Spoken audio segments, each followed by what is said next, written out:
was on this day in 1970 that the Guess Who took this song to number one. This song, of course, is American Woman. So 55 years ago, this very day, it was number one for the Canadian band, the Guess Who. Now, there are myriad stories around the creation of this song. And the story that is shared on this day in music history says that guitarist Randy Bachman was playing a heavy riff on stage after he had broken a string. The other members joined in on the jam, and a fan in the audience who had recorded the gig on tape presented it to the group after the show, and they developed it into a full song. Randy Bachman himself, on this very show some years ago, told a similar version of that story. What we do know for sure, though, is the jamming, the creation, the origins of this song came during a concert at the Glenbriar Curling Club, which is now Glenbriar Home Hardware on Weber Street in Waterloo. I kid you not. That's where the song American Woman was born. And as Randy Bachman told the story on this show many years ago, after the show, when they fleshed out the full song, it was in their hotel room at the Walper in downtown Kitchener. So the region of Waterloo plays an integral role in the origins of American Woman by the Guess Who. It is 7 minutes after 9 on your Friday morning here on the program. And guess who? Let's just go to the phones and start the show this way. Paul is on the line. Good morning, Paul. Good morning. Wait a minute. Is this a voice of Christmas past? Pardon me? Is this the ghost of Christmas past? I haven't heard this voice in a long time. Well, you sent me an email the other day inquiring, and just so you know, this morning I was on the OCM for about almost 15 minutes discussing a topic. So, I get around a bit. So today I'm sampling the waters. And a particular issue that seems to have been quite popular over the last few days is the bylaws concerning fireworks within the individual cities and then within the region itself. So just to clarify things a bit, I say did because it's expired now, I held what they call a display assistant license issued by the federal government, the Ministry of Resources here in Canada, that allowed me to work on the big shows with the big fireworks. The big ones you see on, Canada Day, Victoria Day, things like that. So I did hold that license. It's a graduated program. You go from a display assistant to a display supervisor, and then you get endorsements. Well, I only ever got the display assistant because we came into COVID and there was no fireworks shows going on, and I wasn't going to spend that money to renew licenses at that point. So I do have a bit of a background on fireworks. Now, a lot of the people seem to be divided. There's those who support fireworks, and I believe you support fireworks, do you not? I do. Okay. Well, I support people being allowed to do what they want, yes. Yeah. Okay, so, and then you've got the people, the biggest thing is, it disturbs my dog. And, of course, the other thing is, people that are lighting them off very, very late at night, or on other occasions that it is not legal to set them off.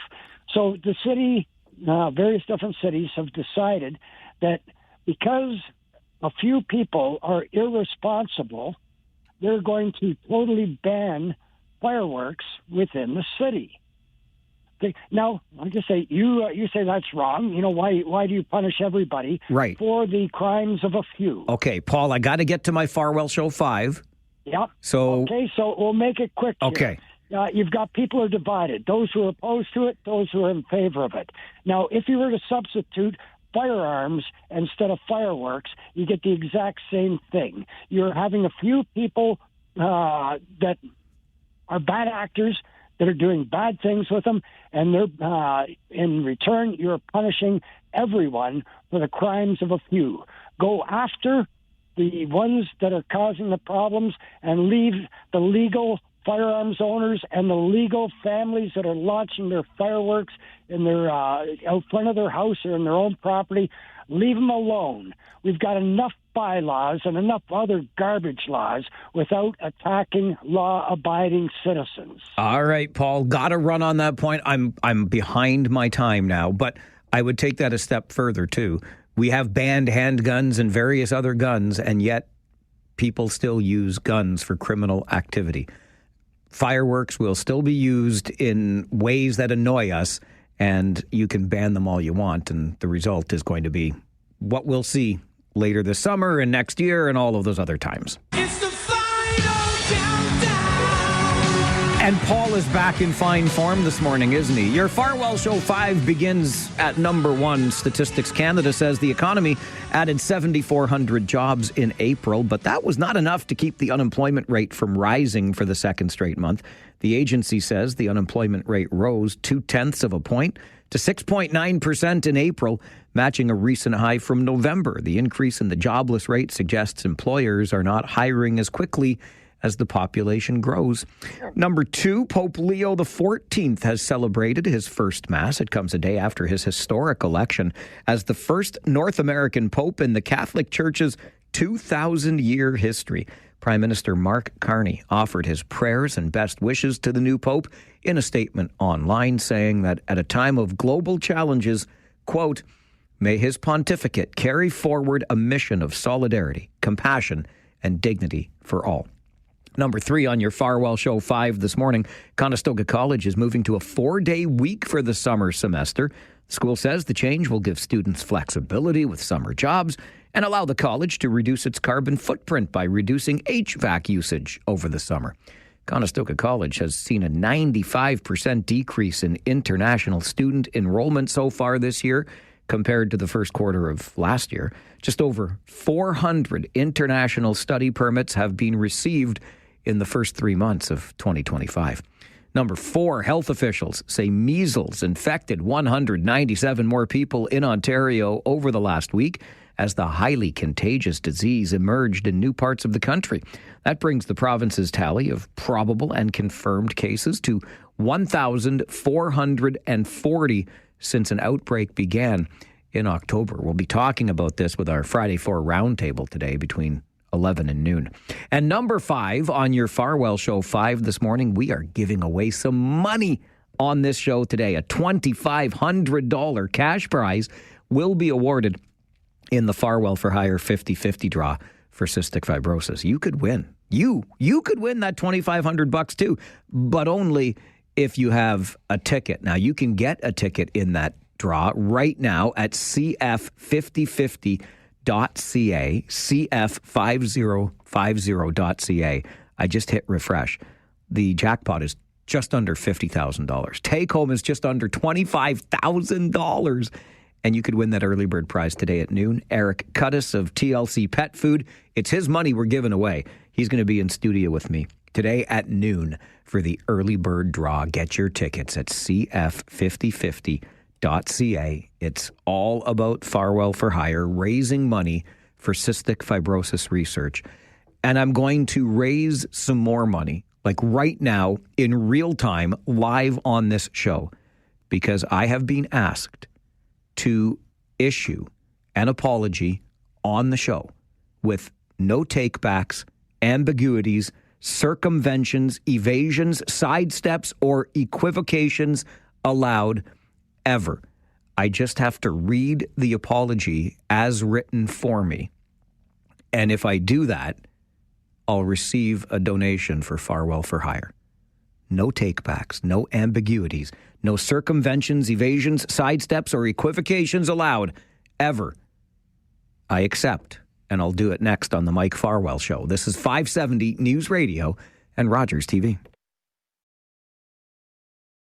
I'm too sexy for my love, too sexy for my love, love's going to leave me.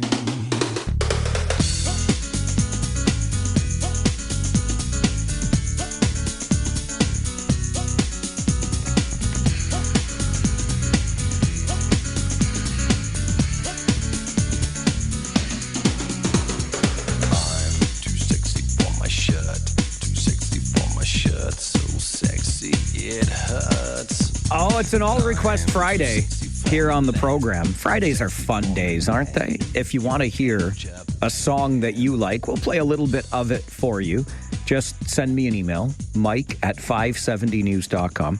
Or when you call in to talk about the issues of the day, or you want to just call and talk to Jen, who's our board operator today, do that, 519-570-2545, star 570, and 1-800-570-5715. We'll play a little bit of a song that you want to hear on this all-request Friday.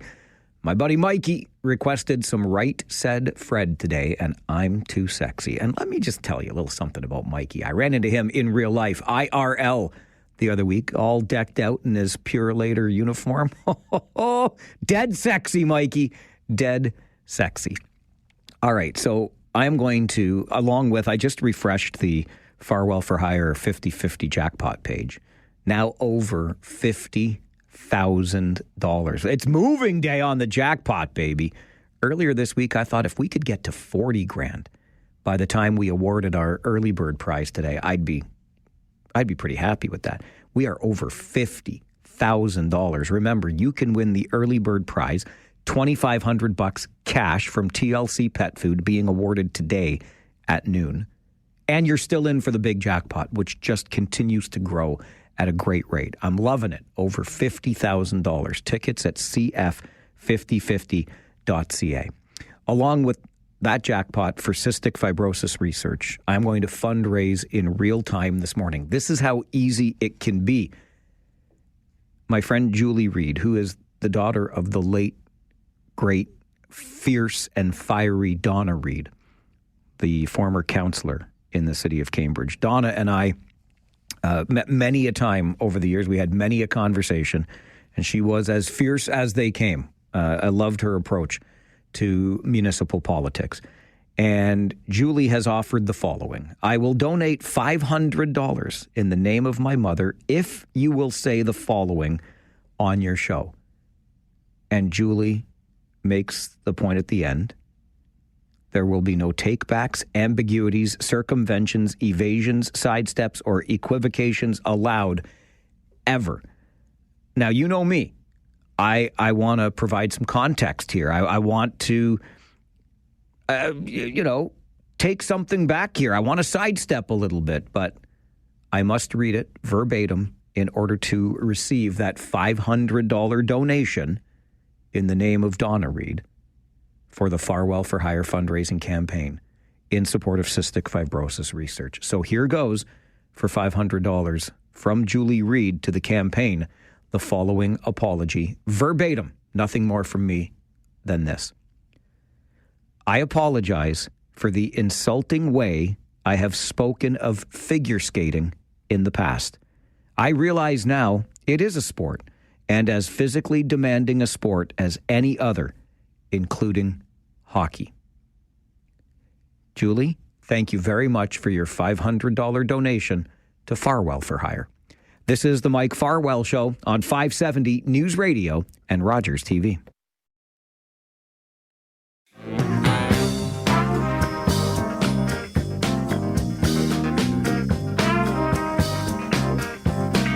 Well, I ain't got nothing I can call my own. A baby can't call me, I haven't got a telephone. Well, I wouldn't bring her here, 'cause I'm living in a danger zone. And I'll never get arrested sitting on a pullman's throne. Oh, not just CanCon, Canadian content, but some WattCon here, Waterloo Region, Kitchener content, some Copper Penny by request on this All Request Friday from Dave that is sitting on a poor man's throne. I'm $500 richer, at least my charity is, thanks to Julie Reed, who donated $500 because I issued the apology verbatim for the insulting way I have spoken of figure skating in the past. Look, I want to be clear here. I fully understand the athleticism that's involved, and I admire it greatly. My comments around figure skating not being a sport is simply because it's judged. I don't think sports should be judged. That's all, right? You should be a competition against the other person without some arbitrary decision maker saying who is the better skater. I don't know. Anyway, I love the athleticism. I love the talent. I just think that sports have like scores and head-to-head stuff. Maybe they should be out there on the ice and try not to run into one another or something like that. Just before our 9:30 update, let's get to the phones. Doug, good morning. Good morning, Mike. Thanks for taking my call. I wanted to say that at Glenbriar, I was there that night. That they created American Woman? Yes. And I want to say that was a very important year for music. It was Woodstock, the Atlantic City Pop Festival, and the Toronto Rock and Roll Revival. I was to Atlantic City and the one in Toronto.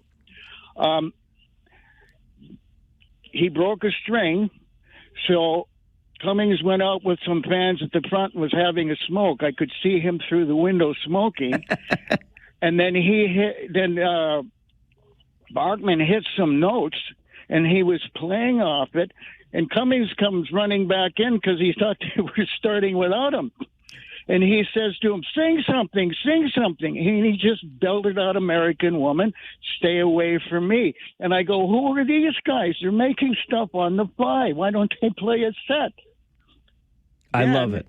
And then at the end, they come off the stage and they come up to this poor guy who's got one of those handheld recorders that you hold from the end with 2 D-cell batteries, and they're after the cassette tape out of it. And I thought they were stopping him because they thought this guy was going to make a bootleg, but they wanted a copy to build on. I absolutely love it. Dug a firsthand account from the Glenbriar Curling Club back in 1970 when American Woman was created right there on stage. Little bit of ad-libbing by the Guess Who. All right, got to get you to the 570 News Center for an update. And then, been hearing some stuff, and we're going to check into it. Is LRT Phase 2 into Cambridge in jeopardy? We'll talk about it coming up on the Mike Farwell Show, 570 News Radio. This is where today's topics turn into today's talking points. It's local and it's Democratic radio at its finest. This is the Mike Farwell Show on 570 News Radio. Just as a matter of note, at Regional Council today, there was a discussion of a option 5 now, which will mean if there's no LRT, if there's no buy-in by the federal and provincial government, we're going to go with bus rapid transit. So I know that's earth-shattering news, but that was an open session of Regional Council today. The Mike Farwell Show continues on 570 News Radio. That is Cambridge Mayor Jan Liggett, who, of course, as one of our local mayors, also has a seat on Regional Council. And after being at Regional Council and a number of committee meetings on Tuesday, she was in her mayor's chair at Cambridge Council on Tuesday evening when she shared that news. Option 5, bus rapid transit, should, of course, light rail get derailed, if you will, on its way to Cambridge. Adam Cooper is the Ward 6 councillor in the city of Cambridge, joins us for a conversation this morning. Adam, good morning. Good morning, Mike. How you doing? I'm doing all right, thanks. How are you? I'm fantastic. It's a lovely sunny day. It is. Happy to be on your show. I appreciate it. It's good to have you here, and I appreciate you making the time. What did you make of what you heard from Mayor Liggett on Tuesday evening around bus rapid transit being a 5th option now when we look at the future of transit in Cambridge? I'm not really sure whether to say it was much of a surprise. It's kind of we get limited info from the region regarding this, and this info just kind of hints at a bit of more of a continued diminished system. I mean, Kitchener-Waterloo got their stage 1. They got the light rail transit, and we talked about how it was expected to come here through Preston to Hesper and Pine Bush, and then come up to Galt. And then we start hearing talk about a lesser system that will stop over by the 401, and now we get this, just again, bit of a even more diminished system. And obviously, I mean, this comes down to money. It comes down to the funding from the mainly the upper levels of government. It does indeed, and that's why I'm glad we could talk to you this morning, Adam, because I thought you asked the question of regional staff when they presented a couple of weeks back. It was on April the 29th, and they were giving an update to Cambridge Council, and you talked about the elephant in the room, and that was the funding, and you inquired as to how much of an appetite, if any, there was from upper levels of government to fund this $4.5 billion project. Yes. And that's, right now, the issue here is really about, in Cambridge, we're very much concerned, the residents are concerned that we're going to get treated fairly inequitably in all of this. Obviously, the initial stage cost, if I remember right, was it $1.2 billion, something like that? It was 868 or around just under $900 million. Was it? Okay, so the region share, that would have put the region share approximately around $300 million. Obviously, a huge chunk of that came from Cambridge. And, we obviously have nothing to show for that right now. So that's why I asked that question, which is, right now when you look at the big projects that are going on in the region, right now we have, obviously, there's the big project is the new North Waterloo Hospital that will be coming, which you can guarantee that's going to be probably well over $5 billion. We've got the up to, I believe it is $500 million for the GO train. And all of these require significant funding from the upper levels of government. And then on top of that, do we expect that, on top of those, that the upper levels of government are going to want to put out their share of what right now is said to be $4.5 billion, but you can bet by then that will be greater. So we can assume if any projects are going to survive that funding, I would bet it's going to be the hospital. And so when we see the region showing these kind of these extra options, where they're obviously considering the fact that it may not be that likely that the feds are going to want to, on top of all that stuff, put out the money for the ION, then it starts to make us wonder over here, look, are we going to be made whole again? Are we going to get a fair return on our investment for the people of Cambridge that have put in so much money to this and still have nothing to show for it? The answer that you received to that question back on April the 29th, Adam, is the answer that kind of raised my antennae, because it was said that, obviously the hope was upper levels of government would foot the bill entirely for phase 2. But if not, they would look at the tri-level partnership that you already alluded to that was there for phase 1. The municipality pays a third, the province pays a third, the feds pay a third. If they're looking at the tri-level partnership, that means the region's on the hook for about $1.5 billion. Do you believe that's a realistic thing for the municipality to do? Well, that's a tough one. They had, what you say, it was $900 million the first time round, but this would be on top of that, because we're already paying for that first time round, and obviously we're in different times right now with the cost of living expenses, and again, the big projects that are coming. So, we can, you can never say for sure what the upper levels of government are willing to do, but myself and many others, we have our doubts. And I think, again, when we get that extra option 5 that you heard Mayor Liggett mention at in your opening segment there, when you see the region putting forward these other options, it makes you kind of wonder that they're kind of thinking the same thing. Adam, I really appreciate you asking the pertinent questions on this and making time for our show this morning. Thanks for being here. No problem at all. I'm always happy to come on your show. You have a good show, and you're always very well educated on the topic. So anytime, Mike. Enjoy your weekend ahead. Thanks again. You too. Bye-bye. Bye-bye. Adam Cooper is the Ward 6 councillor in Cambridge. Really did, in my opinion, ask the pertinent question at a Cambridge Council meeting back on April the 29th. What appetite is there from upper levels of government? And I just want you to hear, and I'm sorry I don't know which members of the regional government were here. They obviously are with Grand River Transit or the Transportation Department. But here is the answer that was given to Cambridge Council a couple of weeks ago. So obviously there's a clear barrier, which is right now the numbers with $4.5 billion. Have you kind of tested the waters as far as what levels of government have any taste to contributing to that, where that will come from? Yeah, through you, Chair. So, and reminder, the Stage 1 project was funded a third by the federal government, the province, and the region. And so we would seek a similar funding arrangement for Stage 2. a similar funding arrangement, a third. Look, I remember vividly, I covered as a reporter the discussions around phase one. I remember when it was talked about not even making this a phase one, phase two sort of thing. And we talked about making it the entire system from Conestoga Mall in Waterloo at the North Point to Ainslie Street Terminal in and around there in Galt as the southern point. We thought, let's just do it all at once. Would have cost $1.8 billion. Nope, we're going to phase it. We're going to do Kitchener and Waterloo, so Fairview Mall in the south to Conestoga Mall in the north for $868. I'm going off the top of my head with that, but it was pretty close to the number. Just under $900 million, okay? And that's what we ended up doing. And it was funded a third. So the region was on the hook for about $300 million.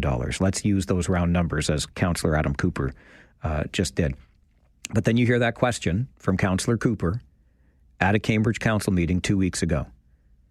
And when I heard that answer from the staff from the region making that presentation, and we'd look for a similar funding arrangement, that's the first time I've heard that they're looking for the possibility, anyway, of one third for phase two, which means you ask the feds for $1.5 billion, you ask the province for $1.5 billion, and the region of Waterloo, you and me alone, are going to fund another $1.5 billion? I don't even want to know what the terms of that look like, but I have it from somebody in the know that it would be a 17% tax increase regionally to fund that $1.5 billion. To me, these are signals to me that phase two is in a whole heap of trouble right now. Because if you don't think you're getting the money from the province and the feds, I don't think you're finding $1.5 billion in the region itself. Maybe that's just me. But this is the preliminary poking my toe through the door at the region saying, what's up? How are you feeling about phase two? And remember what Cambridge Mayor Jan Leggett brought to Cambridge Council just this week. Just as a matter of note, at Regional Council today, there was a discussion of a option 5 now, which will mean if there's no LRT, if there's no buy-in by the federal and provincial government, we're going to go with bus rapid transit. So I know that's earth-shattering news, but that was an open session of Regional Council today. If I'm poking my toe into the door at the region to ask, what's up here with phase two? Maybe the region's getting cold feet entirely, forget just the toes, and thinking, we can't get rail to Cambridge. We're going to have to get bus rapid transit instead. And does that let Cambridge down in the overall equation? I think it does. Your thoughts always welcome on the Mike Farwell Show, 570 News Radio and Rogers TV. You can never say for sure what the upper levels of government are willing to do, but myself and many others, we have our doubts. And I think, again, when we get that extra option 5 that you heard Mayor Liggett mention it in your opening segment, when you see the region putting forward these other options, it makes you kind of wonder that they're kind of thinking the same thing. Adam Cooper is the Ward 6 councillor in Cambridge. He asked the question, in my opinion, a couple of weeks ago at a Cambridge Council meeting of regional staff who were making a presentation about the future of Grand River Transit Service in Cambridge. And Councillor Cooper asked about phase 2 of light rail, $4.5 billion. Is there an appetite, Councillor Cooper asked, from upper levels of government to fund even part of it? It was expected that upper levels of government would fund it in its entirety. And the answer that Councillor Cooper got was that a similar funding arrangement to phase 1 would be considered. That's the municipality paying a third, the province paying a third, the feds paying a third, which means the region pays $1.5 billion. I don't think there's a snowball's chance in hell that happens, but maybe that's just me. Let's go to the phones. Mary, good morning. Good morning, Mike. It's a beautiful morning. It is. For your draw. Wish a lucky person gets it. I can't wait to give away $2,500 at noon today, especially because it's not my money. Right. It's TLC Pet Foods money. Anyway, as to this subject, yeah. I believe Ottawa got their transit fully paid. And Hamilton was offered $1 billion. Yep. Yeah. So I think we're getting, our region is getting brushed aside by feds and provincial. Why are we always on the short end of the stick? Please tell me. That's a good question. Yeah. Shouldn't Sabres go up to Ottawa and Toronto and rattle some sabers? Thanks for the call, Mary. I thought Councillor Cooper did a good job of pointing out, too, some of the other big projects, including provincially, that new hospital we're getting for Waterloo. And, I mean, there's only so much funding coming out of the tap. Where does phase 2 of a light rail transit system fall in those priorities? Jim, good morning. Hi, Mike. How are you? Good, thank you. How are you? Good, thanks. Good. Jim Bolger calling. Hey, just wanted to weigh in.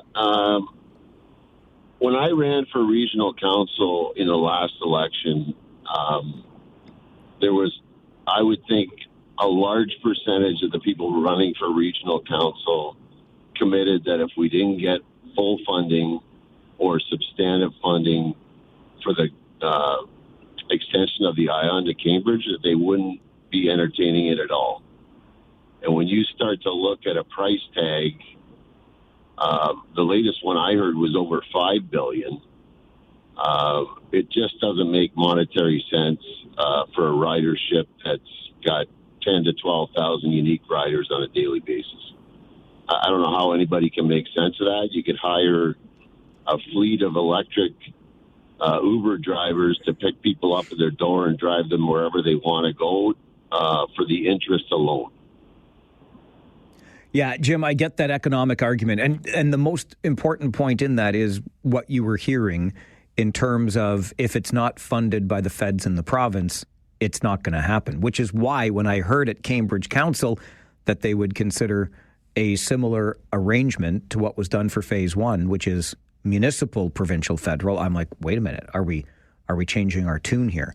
The other thing to remember, I get where Jim's coming from. There are many ways to offer transit to the fine folks in Cambridge. But if it's not rail, if it's not a permanent track in the ground with permanent stops attached to it, you don't get the development, the likes of which we've seen along the corridor in Kitchener and Waterloo, billions of dollars.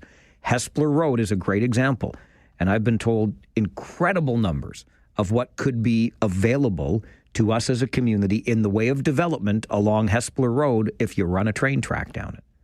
But you don't get a train track without finding $4.6 billion. Dave, good morning.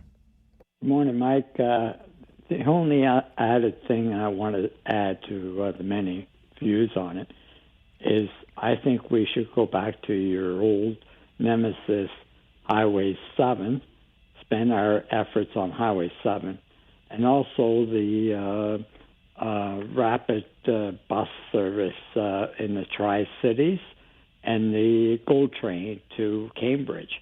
That's where all our transportation emphasis should be, realistically. And that's the only just added thing I want to say. Have a great day, Mike. All right, Dave. Thanks for the call. Appreciate you adding on. George will sneak you in before the break. Good morning, George. Good morning. How are you doing? Good, thanks.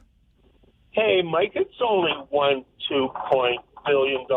I mean, you could have put that in the draw with TLC. Today the draw for someone. I mean, come on, it's only $1.2 billion. It won't be that much money. No, it's totally ridiculous. And Mike, I don't think it'll ever happen. George, thanks for the call. If we shake enough sofa cushions, can we find $1.6 billion? Can I have 2 liters of pop? This is the Mike Farwell Show, 570 News Radio and Rogers TV.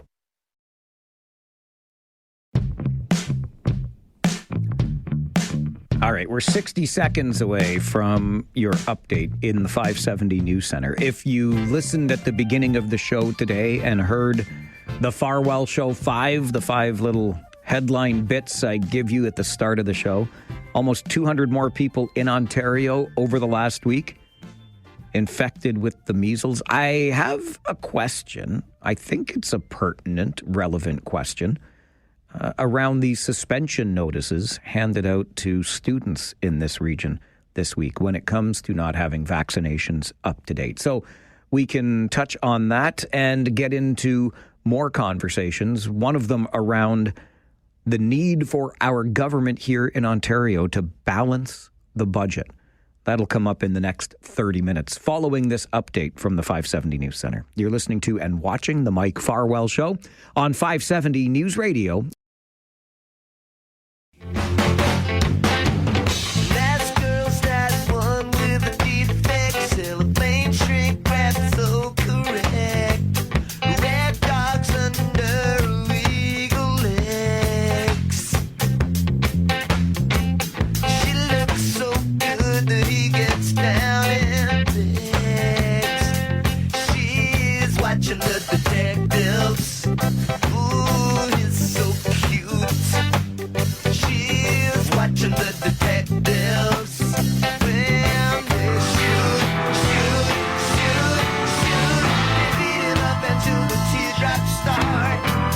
Just a reminder that Fridays are all request Fridays here on the show. We do something a little fun. People have asked me over the months. We started this, I don't know, maybe in the last year. I can't remember the exact start date of it. And full disclosure, I totally ripped it off from another talk radio station that I heard doing it. I thought, that's not a bad idea. I mean, yes, we are a talk radio station, but most people who find their way to a talk radio station have their roots in music radio, particularly classic rock. We thought, well, why not? I mean, listen, we're all music lovers, right?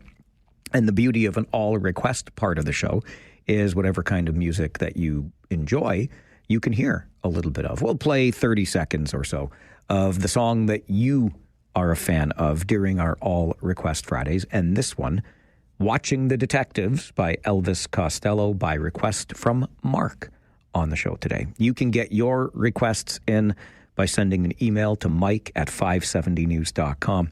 Or when you call in to talk about the various issues on the show, you can let Jen on the other side of the glass know what song you would like to hear. Maybe you want to just call her and say, hey, I want to hear this song.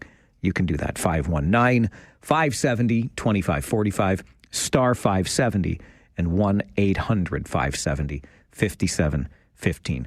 This particular Friday also has another interesting and fun element to it. We're going to give away $2,500 in the Farwell for Hire 50-50 raffle. I'll get to that in just a moment. But back to all request Fridays and Elvis Costello for Mark this morning.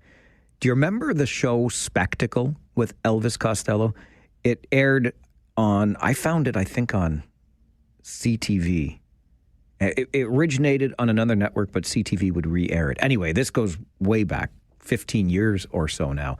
But oh my goodness, Elvis Costello was the host and interviewer and brought on these other musicians to talk about their careers and whatnot. And just the insights that we got, I think talking musician to musician made the show as good as it was. Anyway, I developed a whole new appreciation, not only for many of the artists that Elvis Costello interviewed, but Elvis Costello himself. So great request by you, Mark, on the show this morning.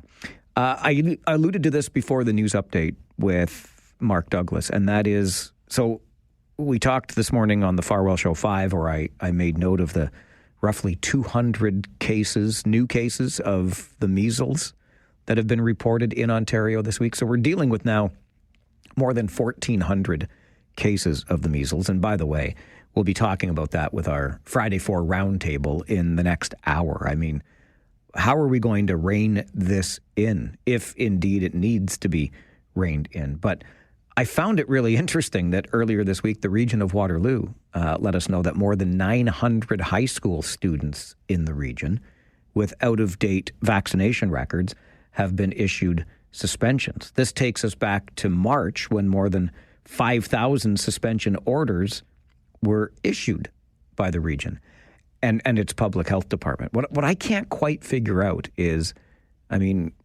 it's early May. We're suspending students now for out-of-date vaccination records. Shouldn't this be something that is Like, shouldn't this box be checked when we come to school in September? What's the point of starting school in September with an out-of-date vaccination record? I guess unless it lapsed during the school year. But it seems to me that we should make sure that everything is up to date when the school year begins. I can't quite wrap my head around the point of suspensions a month and a bit before the school year is done. But I'm not at public health. It's just a question that makes me raise an eyebrow. More than 900 students suspended under the Immunization of School Pupils Act in early May, 6 weeks or so before the school year is done. I mentioned, and you've been hearing all morning on 570 News Radio, that this is early bird draw day in the Farwell for Hire 50-50 raffle. So Eric Cuddiss of TLC Pet Food, who's putting up the $2,500 early bird prize, is going to be in studio with us at noon today to give away his money, which we're very appreciative of because it helps generate interest in our Farwell for Hire 50-50 raffle. The jackpot right now, the take-home prize is more than $26,000. Jackpot more than $52,000. And the exciting part is you can win those tens of thousands of dollars. And Cystic Fibrosis Research is also going to win or get those tens of thousands of dollars. I absolutely love it. And fun fact, last year, because TLC Pet Food was a partner on our 50-50 raffle, Eric Cuddiss came in studio to award the early bird prize. He won it. He won his own money. We'll find out what happens. It just goes to show we got no control over this stuff. The computer picks out the winning number. But Eric Cuddiss won his own money last year. It was like Ben Stein's money, except he kept it for himself. You can get in on the fun. The jackpot's been moving quickly today, and you can keep it moving and get your tickets before noon and get a chance at that $2,500 early bird prize. CF5050.ca. CF5050.ca. If you remember my talk during the election campaign, I said, listen, red, blue, purple, green, I want somebody to talk about balancing a budget. And I was quite concerned that in none of the plans and the platforms put out was there even a path to balance. Usually, at minimum, we hear, oh yeah, it's sometime 4 or 5 years down the road. Nothing, nowhere, no path to balance. I'm a big fan of at least giving us the impression you might try to balance a budget. Why is it important for the Ontario government to balance its budget? We'll talk about that coming up on the Mike Farwell Show. 570 News Radio and Rogers TV. We are getting a provincial budget next week. It'll be the first since the Ford government was re-elected in February. And here to talk with us more about it is Jake Foss, Director of Fiscal Studies at the Fraser Institute. Jake, good morning. Good morning. Thanks for having me on. Thanks very much for making the time. Less than a week away from a provincial budget. Getting excited? You something to look forward to, Jake? Well, I mean, certainly. I mean, I think it's always a good opportunity after an election to reset the direction of the government and ultimately lay out what the plans are for the next 4 years. Certainly, as we have, U.S. tariffs being a big threat for the province and other provinces across the country as well. So I'll be curious to see exactly what the Ford government is going to do on Thursday's budget. I remember when the Ford government was first elected back in 2018, Jake, and it was around this whole idea of fiscal responsibility, belt tightening. They were going to find efficiencies. They were going to flip hamburgers and hot dogs and slash internal departmental budgets, etc. That's what they said they were going to do. What's the track record look like to you? Well, that certainly hasn't been the case since they come into office. They've run deficits in 6 of 7 years since taking government. At the same time, they've also accumulated more than $100 billion in debt. If we look at spending on a per-person basis, the Ford government has also spent more than the previous Wynne government in Ontario as well. So there has been certainly a lot of rhetoric, especially back in 2018, about fiscal responsibility. But unfortunately, that hasn't really been a key feature of this government's track record on fiscal records. So I think that's really one of the concerning aspects is that now you have this tariff situation, finances already are not in great shape, and now it's likely going to just exacerbate the issue even further. Why should we as Ontarians care so much about this? Well, I think there's really a couple of reasons why, borrowing deficits and bad fiscal responsibility really affect people. And the first thing is that when you're borrowing a lot of money over time, you have to pay debt interest costs. So just like a household has to pay interest on the mortgage that they get, governments have to pay interest on those on the debt that they have. And over time, this eats into the amount of tax revenue that you're collecting as a government. So money is going towards just interest payments rather than going towards healthcare, education, or social services. So Ontario ultimately has a growing cost there. And then the second thing, too, is when you're running deficits and not being responsible with finances, you're really kicking the can down the road and saying all the costs are going to come later. And you're likely going to have to increase taxes at a later date to pay for all of today's spending and borrowing. And that's a big problem for younger generations or future generations of Ontarians who are the ones who have to repay the debt or cover the higher interest payments in the future through higher taxes or fewer services. So I think those are really the two main reasons why I think people should care about the state of finances in Ontario. Can the provincial government, Jake, do both things that it claimed it was going to do when it came into office, and that is both balance the budget and cut taxes? Can both of those things be achieved? Absolutely. I mean, I think if you're responsible with how you're spending money, for instance, not only in terms of what you're spending money on, but how much you're spending, the Ford government so far hasn't really been willing to rein back in that spending or being very controlled with the spending. And I think that's been the main issue. It hasn't been an issue that revenue hasn't been growing. It's actually been the opposite. Revenue has actually been growing quite healthily. Instead, what the government has done is basically anytime they get a new increase in revenue, they just simply spend that and then some. And I think if you're a lot more disciplined in how you're actually approaching budgeting, you can take care of services and programs for people while also delivering tax relief and balancing budgets. You just need to be very prudent in your approach. And it's difficult, and you have to make difficult choices. But if you're not making those difficult choices now, you're just kicking the can down the road to make even more difficult choices in the future. Are you seeing any signals that when this budget comes next Thursday, there will be some level of austerity attached to it? So far, based on the rhetoric from the government, it doesn't appear to be so, especially if you look at the Progressive Conservatives platform and some of the comments that were made by the Premier and other people in the cabinet recently. They've talked about pushing out the balanced budget. They were supposed to balance the budget next year, according to their latest documents, but now they're saying it's likely going to be later than that. There's likely going to be a flurry of new spending initiatives in the budget as well. So again, they're just simply kicking the can down the road is what it seems to be. They're likely going to increase deficits, run more deficits than they previously said that they were going to do. And this ultimately is going to be a problem not only now, but also in the future. Jake, I appreciate your time on the show this morning. Thanks very much for being here. Thanks very much for having me on. Jake Fuss is Director of Fiscal Studies with the Fraser Institute.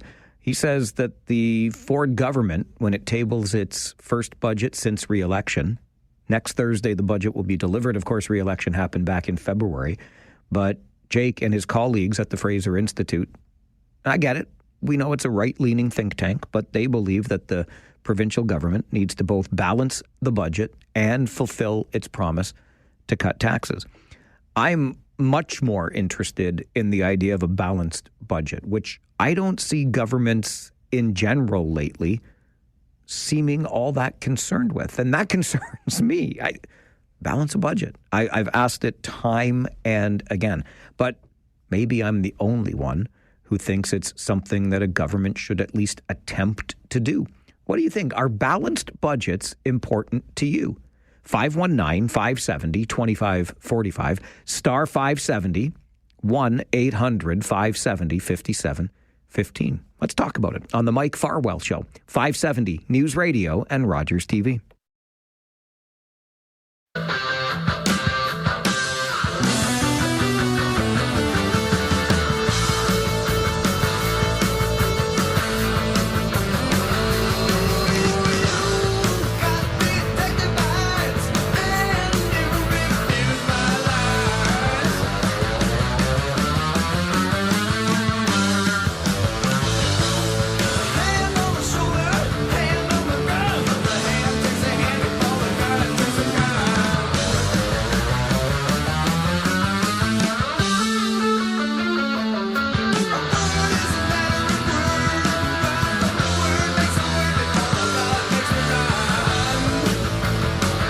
You know, I get a lot of feedback on this show about your enjoyment of the show, even if we don't always agree, which, quite frankly, I'm grateful for. If we always agreed on the show, it would be pretty boring. I understand the privilege I have getting to sit down at a microphone every day and talk to you. And in so doing, tell you what I think about things. I get to tell you how I feel. I get to share my opinion with you. And I welcome you calling in to share your opinion with me. Even if it's different, we can learn something from one another. That's the beauty of a show like this. But while we may not always agree on the issues of the day, I feel like we are almost in sync when it comes to our musical tastes. Mark wanted to hear some Max Webster, Inject It Into My Veins, baby, and High Class in Borrowed Shoes. It is an all request Friday here on the program. So let me know what song you would like to hear a bit of. We'll play as many as we can before we call it a day at 1. The issue we had been talking about in the previous segment is around balanced budgets and how I have concern that governments of all stripes lately don't seem all that concerned with balancing budgets. And that bothers me. Look, I like the idea of looking at the taxes we pay as being investments in our community. I really do. I want the cities to function well, the road networks and the transit systems to operate. I want hospitals. I want schools. I am absolutely willing to pay my share as part of the collective to have those things that a prosperous, well-functioning community has. Where I get concerned is around, first of all, adding debt onto debt, increasing deficits, what we're paying to service that debt. That is doing our children and grandchildren not a tinker's darn worth of good. So there's that aspect of it. But then the unwillingness to balance a budget when we see what appears to be waste. Do I need to go over? I mean, even just start with Arrive Can that was supposed to cost $80,000 federally and ended up costing $60 million. Like who's minding the purse strings, for crying out loud? And provincially, because that's what we were talking about with a provincial budget to be delivered next week. But if you've got billions of dollars to give back to Ontario taxpayers before the provincial election earlier this year, what the hell are you doing? Like, how is $3.2 billion suddenly available just to give back to people? Couldn't that money have been put to better use? Canceling license plate renewal fees, like all that stuff, like the stickers. Like, come on. That to me says you're not very good at managing the budget. Just balance the budget. The next government that actually balances a budget gets my vote in the next 3 elections. There's my promise to you. An update from the 570 News Center, and then it's Waterloo Region Sports and Entertainment Weekly. The debut comes up on the Mike Farwell Show, 570 News Radio.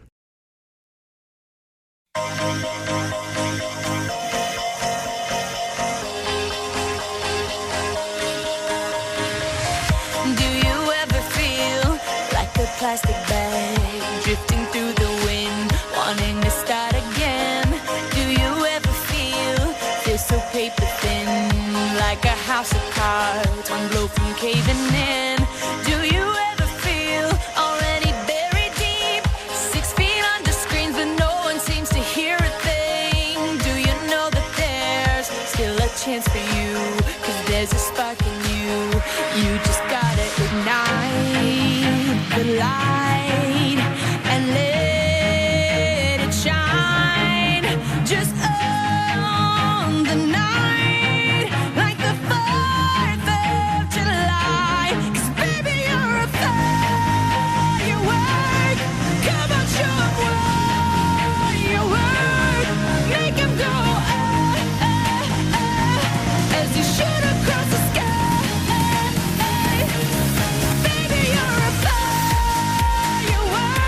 That is a request from Randy on this All Request Friday on the program. Randy is keeping up with the current events because fireworks are certainly in the news, aren't they, here in the region? A little bit of Katy Perry on your All Request Friday. Well, welcome to the WRSE Weekly That's right. Friday mornings at this time throughout the summer months, we will take a closer look at the goings-on with our Waterloo Region Sports and Entertainment Group, WRSE Weekly. And, of course, a member of WRSE, David Schooley, joins the program for the conversation. Mr. Schooley, good morning, sir.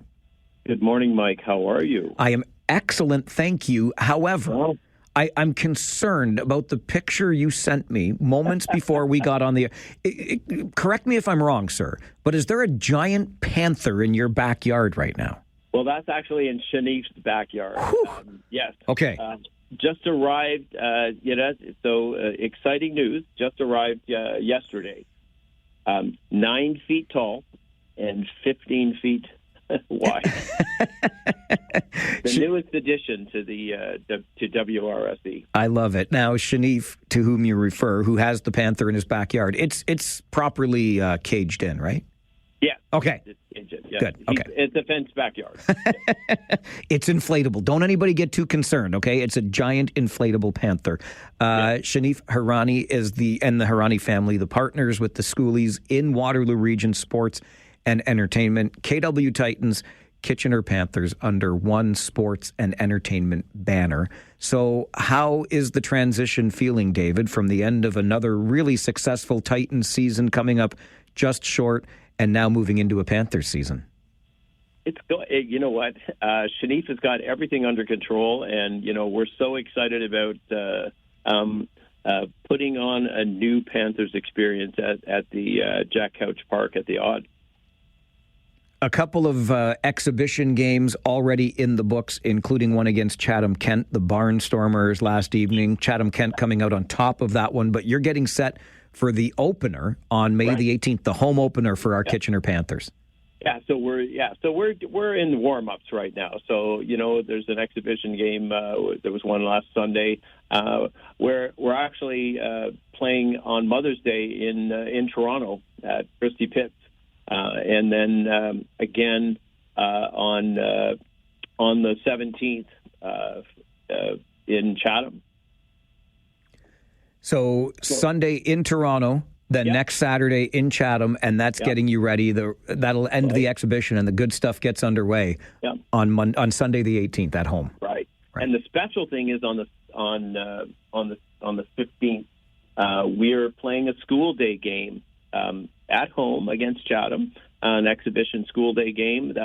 Sold out, 1,000 kids already coming to come see the Panthers play on Thursday morning at 11. Wow, a school day game. I don't think this has ever been done before, David. Yeah, you know what? Well, we're changing things up a bit, Mike. I love it. This is not the old Panthers. We're taking all of that great 105 years and taking it up a notch. So that was one of the things I wanted to talk about. Wait till you see what we're doing at the park.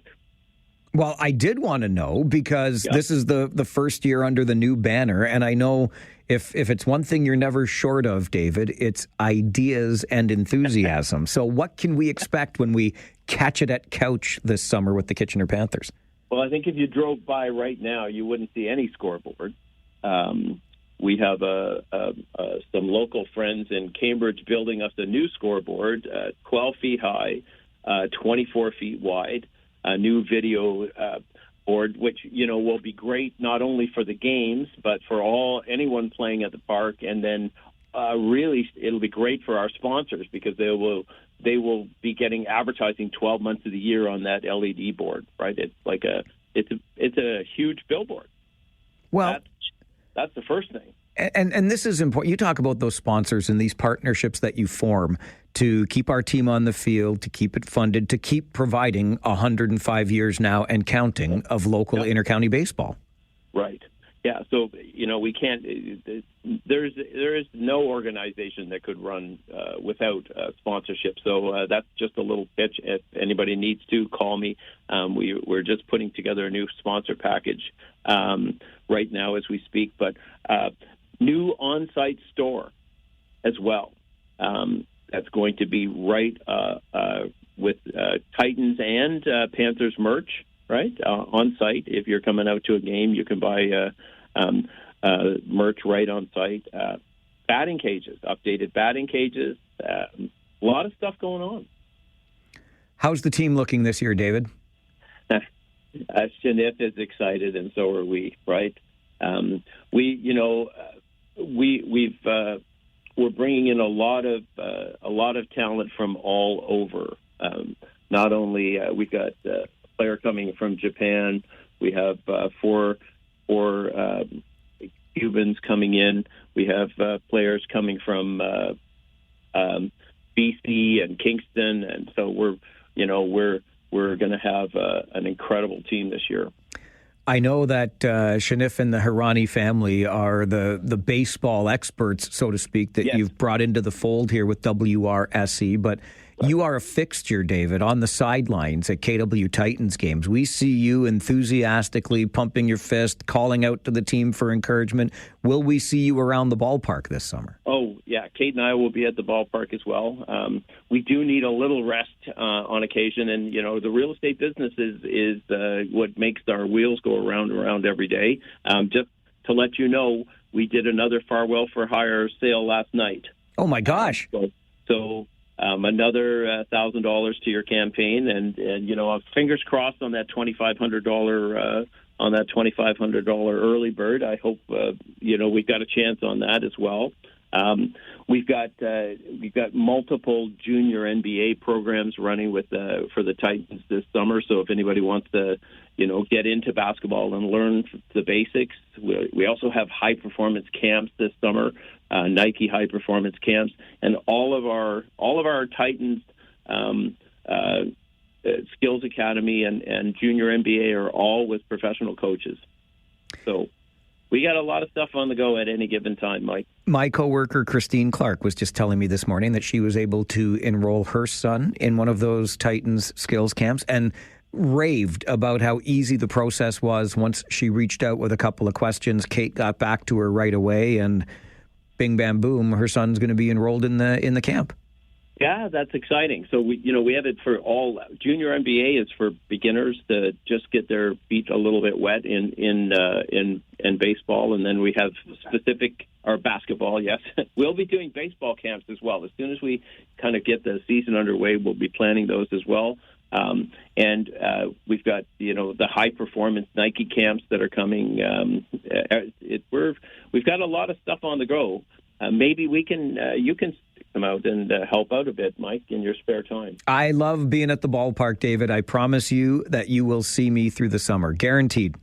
Yeah. How's the campaign going? What's the jackpot up to? Well, apparently I made $1,000 from you while I slept last night, so thank you. Yes, you did. Yes, Let me just hit refresh here. The jackpot now just went over $53,000, so the take-home, $26,555 right now. Yeah. Yeah, that's good stuff. So, you know what? If you need somebody to come out and rake your leaves, Mike will do it for a small donation with 3 or 4 zeros on the end. Exactly. Yeah, it can start with a 1 if it's got 3 zeros on the end. Yeah, that would be great. So we're excited, and it's great to see the Leafs. Right, they're killing it this year as well. So we're 12-time champs. The Panthers are 12-time champs in the IBL, which is the longest running league, continuously running league in globally. So we're going to put some great entertainment on the field this year for our fans. Looking forward to it as always. David, thank you very much for this, and we'll talk again in 1 week's time.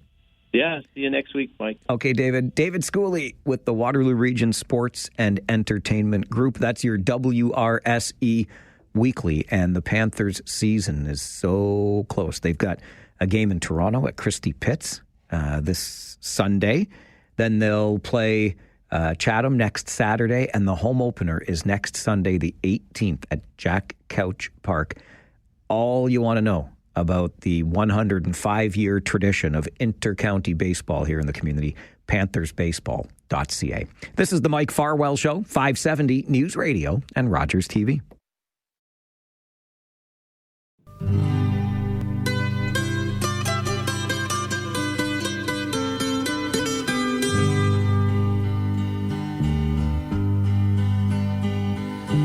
Hear the wind sing a sad old song.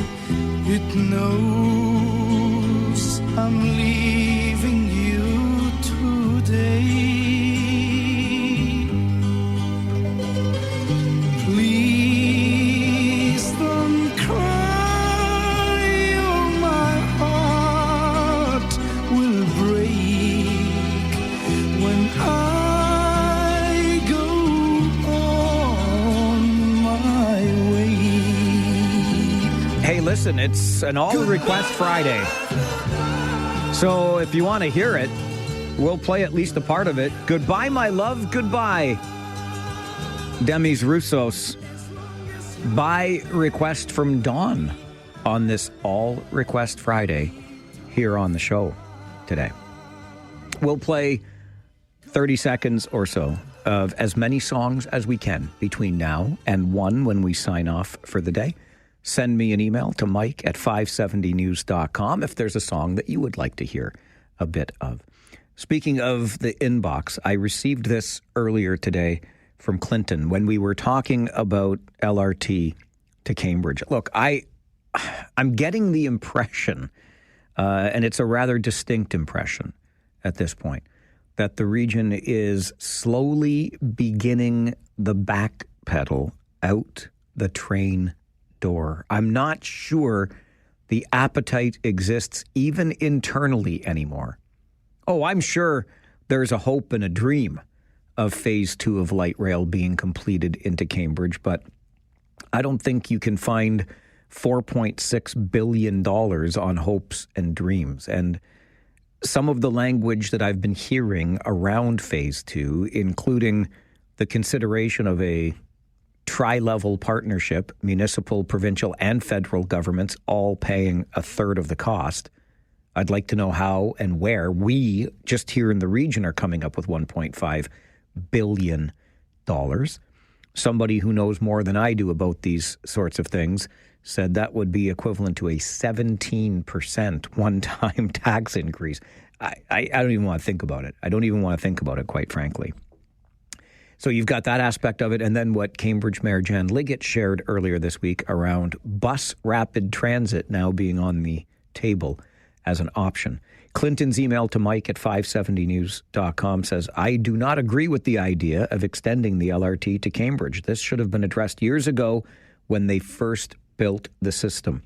Our regional government should have realized back then that costs would increase and that investing sooner would have been wiser when things were less expensive. Instead of expanding the LRT, I fully support rapid buses. And why not fund Highway 7 from Kitchener to Guelph ourselves? The estimated cost for that is only $108 million, which is significantly cheaper than $4.5 billion. I'm not positive on your estimate for that, Clinton. $108 million for the expanded Highway 7, but I think it's one of my favorite things to do. Is let's play the game around here. What comes first? Phase 2 of light rail transit, the new Highway 7 between Kitchener and Guelph, or let's add all-day two-way go into the mix. Like, we've got three things that we've been waiting for and talking about. Which comes first? Phase 2 of light rail, a new Highway 7 from Kitchener to Guelph, or all-day two-way go? Choice is yours, my friend. We might not get any of it. This is the Mike Farwell Show, 570 News Radio and Rogers TV.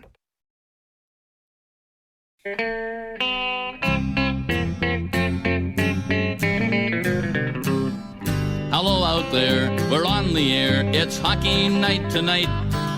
Tension grows, the whistle blows, and the puck goes down the ice. The goalie jumps and the players bump and the fans all go insane. Someone roars, Bobby scores at the good old hockey game. Oh, the good old hockey game is the best game you can name. And the best game you can name is the good old hockey game.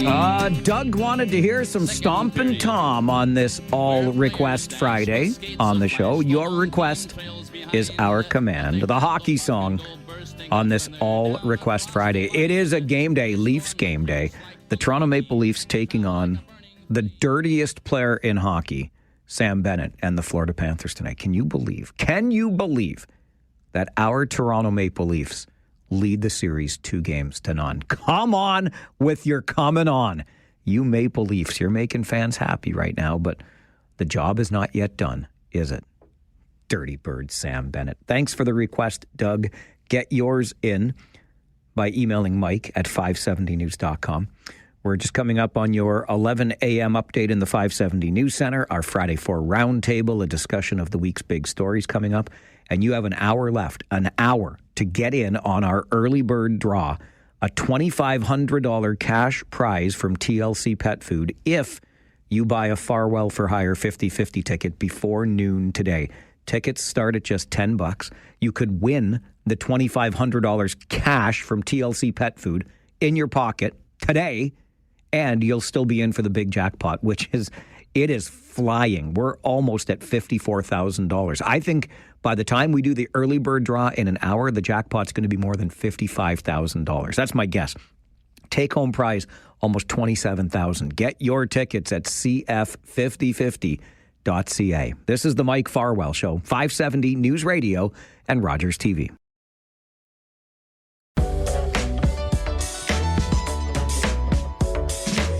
Our weekly roundtable discussion is an opportunity to discuss and dissect the big stories of the week with some invited guests. And those guests this morning, Janice Jim, who is the Vice President of Cycle Waterloo Region. Janice, good morning.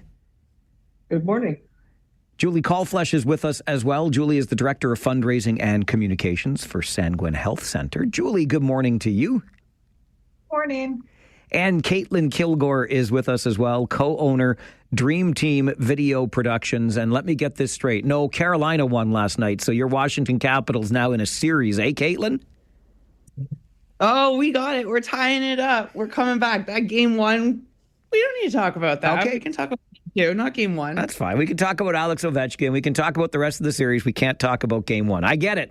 And I respect it. All right, let's dive into the conversations this morning. I think the biggest story of the week was that trip that Mark Carney took to Washington, the Prime Minister meeting with President Trump. Janice, I'll start with you on this one. What do you think of the Prime Minister's performance in that inaugural meeting with the U.S. President? Handled it well. Looked like, a polished statesman. It's basically going to the Trump White House as like a reality show. That's what I read a lot commentary, and you just kind of conduct yourself as well as you can in that kind of environment.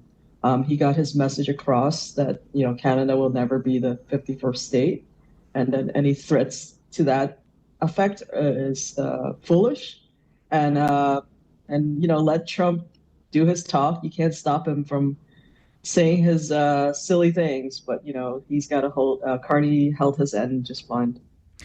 I agree that it was a very statesman-like approach from the Prime Minister, and I thought he kind of read the room and the situation well by flattering the president, which Donald Trump enjoys, etc. Some, though, have argued that he should have been more aggressive because that was the kind of Mark Carney that was promised during the campaign. Julie, I'll swing it over to you. What are your thoughts on how the Prime Minister performed? I think that aggression wouldn't work in this situation anyway. And what we saw there was someone who is incredibly poised and confident and firm. And you don't need to get aggressive if you are able to keep your cool. And it's such an unpredictable situation with Trump. I think it went better than any of us could have hoped for. And, I put very little stock in it anyway. It was really just something to check a box and say, yeah, he's done the meeting with Trump. We're still going to go on a wild roller coaster ride in the next 4 years. And I do feel that Carney has demonstrated that he's been in a lot of difficult negotiations and situations, and he knows how to handle it. So to me, it was the best case scenario, but let's not put a lot of stock in it. So that wild roller coaster ride you're speaking of, Julie, would allude to the president and what we're going to get from Donald Trump over the next, let's short. We're down to 3.5 years now, I think, Julie. Okay. Trying to think how much I want to say. Like, do I have any plans to travel to the States in the next little while? I don't. Yeah, it's going to be a wild ride, and it's completely unpredictable. We see this in, he doesn't remember things that he previously said, and so yes, today Carney is in the good books. Tomorrow, who knows? All right, Caitlin, I'll bring it over your way. An analysis of how Prime Minister Carney did in that first meeting with Donald Trump. Yeah, I think the other thing, too, when it comes to talking about how he promised to be aggressive with Trump, I think people think aggressive coming out as the bull in the china shop, head first, 100 down the highway, let's go. But I still think I saw it there with his quick rhetoric coming back at Trump with his little snips at Canada, and Carney kind of coming back in a nice, quick little way. But this was also their first meeting. This wasn't a visit to the White House to talk about something specific. This was Canada's new elected prime minister going down to our neighboring country, their leader, for the first time as well. So there is a whole lot within that could be talked about, that needed to be said. So when it comes down to different things, I kind of agree with Julie. It's a grain of salt. Today is today, and tomorrow it's going to be something completely different. So you never really know. But overall, I think...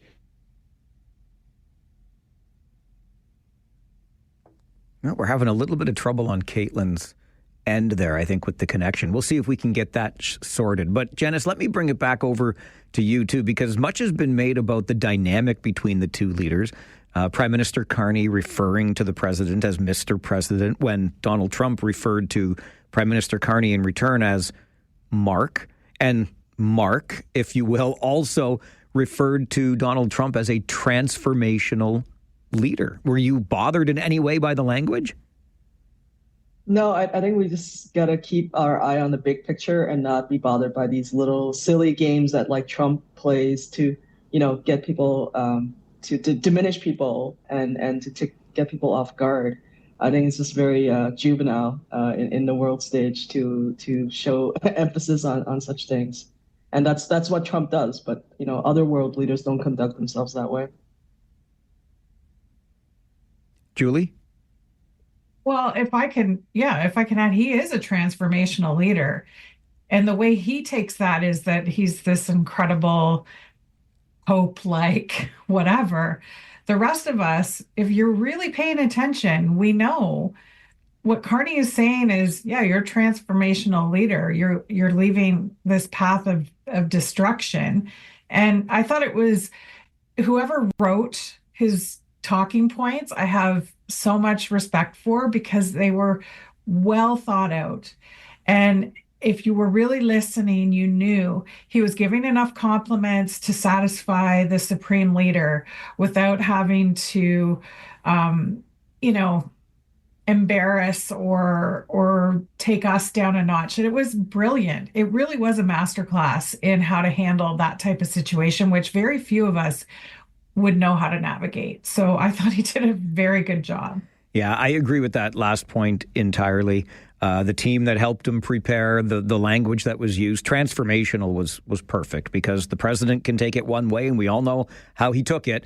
And I think it was deliberately open-ended and open to interpretation. All right, so the prime minister has had a successful first visit to Washington. Let's bring the story back home here to Ontario, and the number of cases of measles that have been breaking out. We're up to more than 1,400 now. What do we make of this, and how do we manage it? We'll talk about it with our Friday 4 Roundtable as we continue the Mike Farwell Show this morning, 570 News Radio and Rogers TV.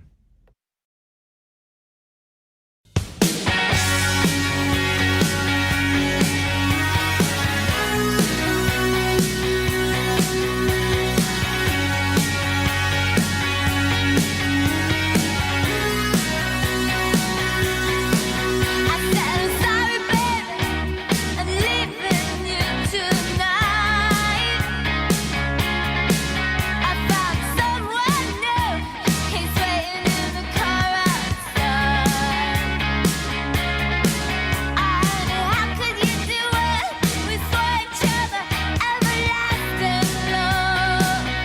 Fridays are not just for the Friday 4 Roundtable. They're also for your requests here on the show. It's an all-request Friday. Cyndi Lauper's Money Changes Everything by request from Terry on the show this morning. I wouldn't know. I got none of that money stuff. I work in radio, after all. However, if I may shamelessly plug once again, you can find out if money changes you, because in less than an hour, we're giving away $2,500 in the Farwell for Hire 50/50 draw, an early bird prize courtesy of TLC Pet Food. Get your tickets at cf5050.ca. All right, let's move on to provincial news and with our Friday 4 Roundtable and the measles outbreak, now numbering more than 1,400 cases. We've got Julie Callflesh, Caitlin Kilgore, and Janice Jim with us on the panel this morning. Julie, I'll start with you on this. I mean, I don't even know really where to begin. Measles reemerging. How do we manage this? What do we make of the outbreak? It will be very difficult to manage. And, as you know, I worked in public health for a number of years, and communicating about vaccines was a big part of the job. And at the time, it was very difficult to convince those who were just not going to get vaccinated to get vaccinated. And we have lots of good information, and we have lots of good processes in place, like the school suspension program, which is going on right now, that keeps people's records up to date and really reinforces the herd, as they say, like the group of us who are vaccinated. However, that herd has shrunk over the years with the growth in misinformation and the access to misinformation through social media and other, resources that aren't necessarily reliable. We also have a lot of world leaders, or not a lot, some world leaders who are speaking out against vaccines and really feeding into that fear. And as a parent, I can say I remember when my kids got vaccinated when they were little babies, and it was worrisome. It wasn't something that I did lightly. And that was during the time of Jenny McCarthy talking on Oprah about how vaccines caused autism, which was a flashpoint for public health. And people refer to that time because it changed a lot of people's behaviors. Where we are now is vaccines have done their job so well that in a lot of the world, people don't even see these illnesses and the negative impacts of these illnesses playing out in their community. They don't know what polio looks like. They don't know that measles can lead to all kinds of adverse effects, including death. So I think we're in a time where that pendulum has shifted, and I'm not surprised to see what's happening. And I think really we're a species that learns things the hard way. And so this is what's happening right now, unfortunately. And it's going to result in some avoidable circumstances for some families. And, I wish that could be prevented. I don't think it could. We spent a lot of time in public health, all public health agencies talking about this, and the information is there. It's evidence-based. And some people just don't want to see that. What a stroke of good fortune for us, the happy coincidence that you and your public health background is on our panel this morning when this is an issue. Caitlin, I'll swing it over to you for thoughts on what we're seeing in Ontario with measles outbreaks. Yeah, when you think of the numbers and the amount of schools and students we have, it's clearly going down. This isn't new. I remember when this came around when I was in high school, and I don't really know anyone that got suspended. It was more like, oh, I need this one, or oops, I just need the last one for this. But even like I was born in 91, and I remember in kindergarten, we had one vaccination done at our school. When I was a little bit older, I think we got the second one. I remember lining up at Resurrection High School, just the whole community, just lining through the hallways, waiting to get down into the gym for a vaccination. And then in grade 7, they came to the school for Hep B. They walked us through it. They told us what it is. There was a lot of things. And then you can go back further. My grandparents can tell me about watching their friends in iron lungs and how far we have come in a good short chunk of time when you look at the retrospect of it, but it's still been there. There are people alive who can tell you exactly what's going to happen if we keep going down the anti-vax route and what's going to happen. You can be like me. You can go on your ancestry tree and look at how many children did not make it and why. And there's a lot of reasons. And it is overall a public safety thing too. And to me, it's just like it's a reminder, it's coming, you get it done. And it does come stemming from a lot of misinformation, and that's exactly what all of it is. And unfortunately, there's people who think that for some reason they're in their Facebook doctorate in medicine know better, but no, it's not. And we still have the facts and people alive to tell us what happens if you want to move in this direction, and it's not good. You know, I think I can offer the mulligan during COVID when things were happening in real time and we're trying to keep up with the research and the vaccines being released and all of these different things. But for the measles vaccine, my goodness gracious, talk about something that is like proven effective. And up until this year, we really didn't even hear about measles anymore because, to Julie's point earlier and Caitlin's as well, it had been eradicated. We didn't know a world with measles, and all of a sudden it's back. Janice, what do you make of where we're at here? Yeah, I think a lot of good points are already covered, but I see the absence of our chief medical officer of health. When was the last time anyone saw Kieran Moore, doing a press conference or on the news? I think when a situation like this happens, the government needs to step up and respond, accordingly. And he should be on the news every single day talking to people, and it's been completely absent. And the government can also tighten the laws regarding immunizations. Because right now in schools, you get a religious exemption. And that's anyone can claim it. All you have to do is watch a video and then you sign it. So they should tighten that exemption. This outbreak started with a handful of cases and now it's gone exponential. The government should have stepped up and contained it, way back months ago when it was double digits, under 100, and now it seems to have gone out of control because I just saw on the record that the number of exposure cases in Waterloo and the logs, the places that are added to it was in the ER of Grand River, ER St. Mary's for a whole day. So I'm scared of how many cases are going to come out with that. And then another one was a workplace. It seemed like a workplace for like 12 hours. So, it seems to be going community wide. So yeah, like people need to get vaccinated because most of the cases are in unvaccinated people. And our herd immunity requires 95% of the population, and we're nowhere near that. Talking about case counts and vaccinations takes me back anyway to a rather uncomfortable place from several years ago. Janice, Jim, Julie Callflesh, Caitlin Kilgore with us on our Friday 4 roundtable this morning. We continue on the Mike Farwell Show, 570 News Radio and Rogers TV. We have had the chance to talk about Prime Minister Carney's trip to Washington and the measles outbreak in Ontario. What about this idea? Like, I'm old enough to remember when Quebec wanted to separate from Canada. What about Alberta addressing Western alienation in the next 30 minutes? Plus, the big fireworks debate here in our region. Is the ban on the sale of fireworks going to solve the problems we've been having? We'll get into that with our Friday 4 roundtable as we continue this morning on the Mike Farwell Show, 570 News Radio and Rogers TV.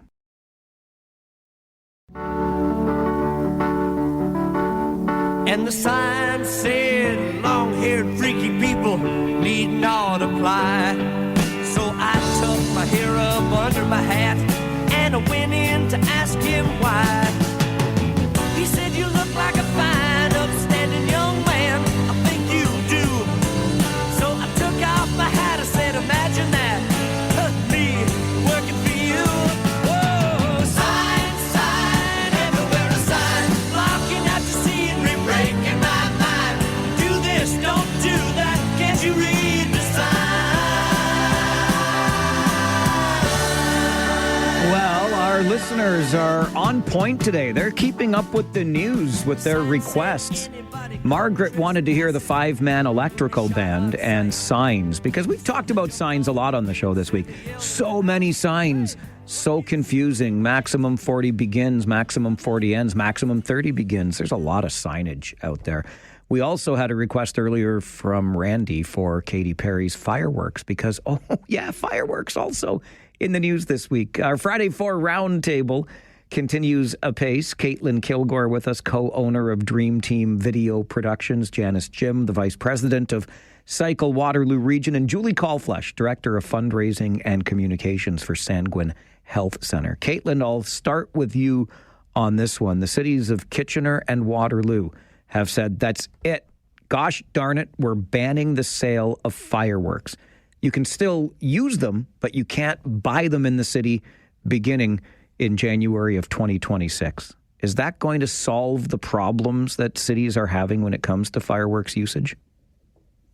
I don't believe so. I believe some of the higher end, very certified sellers and dealers of fireworks have made a very valid point in when it comes to something like this, where a lot of people still don't see the danger, they're going to go and find not a legal route, but they're going to start buying more online ones. They're going to buy ones that are a lot more dangerous with how they're certified. It's going to push people in that direction. I understand the ban of fireworks. A lot of people don't follow the fact that it has to be on a long weekend. There's times restrictions and stuff like that. But I think this is something you need to say more or less needs to be left up to the professionals. Whether it's the city finding a few more areas for public displays instead of trying to get, everyone to Columbia Lake or downtown Kitchener on Canada Day, throw up a few more displays somewhere. That way it's going to avoid people putting them off in their backyards, smaller areas and parks where it becomes dangerous.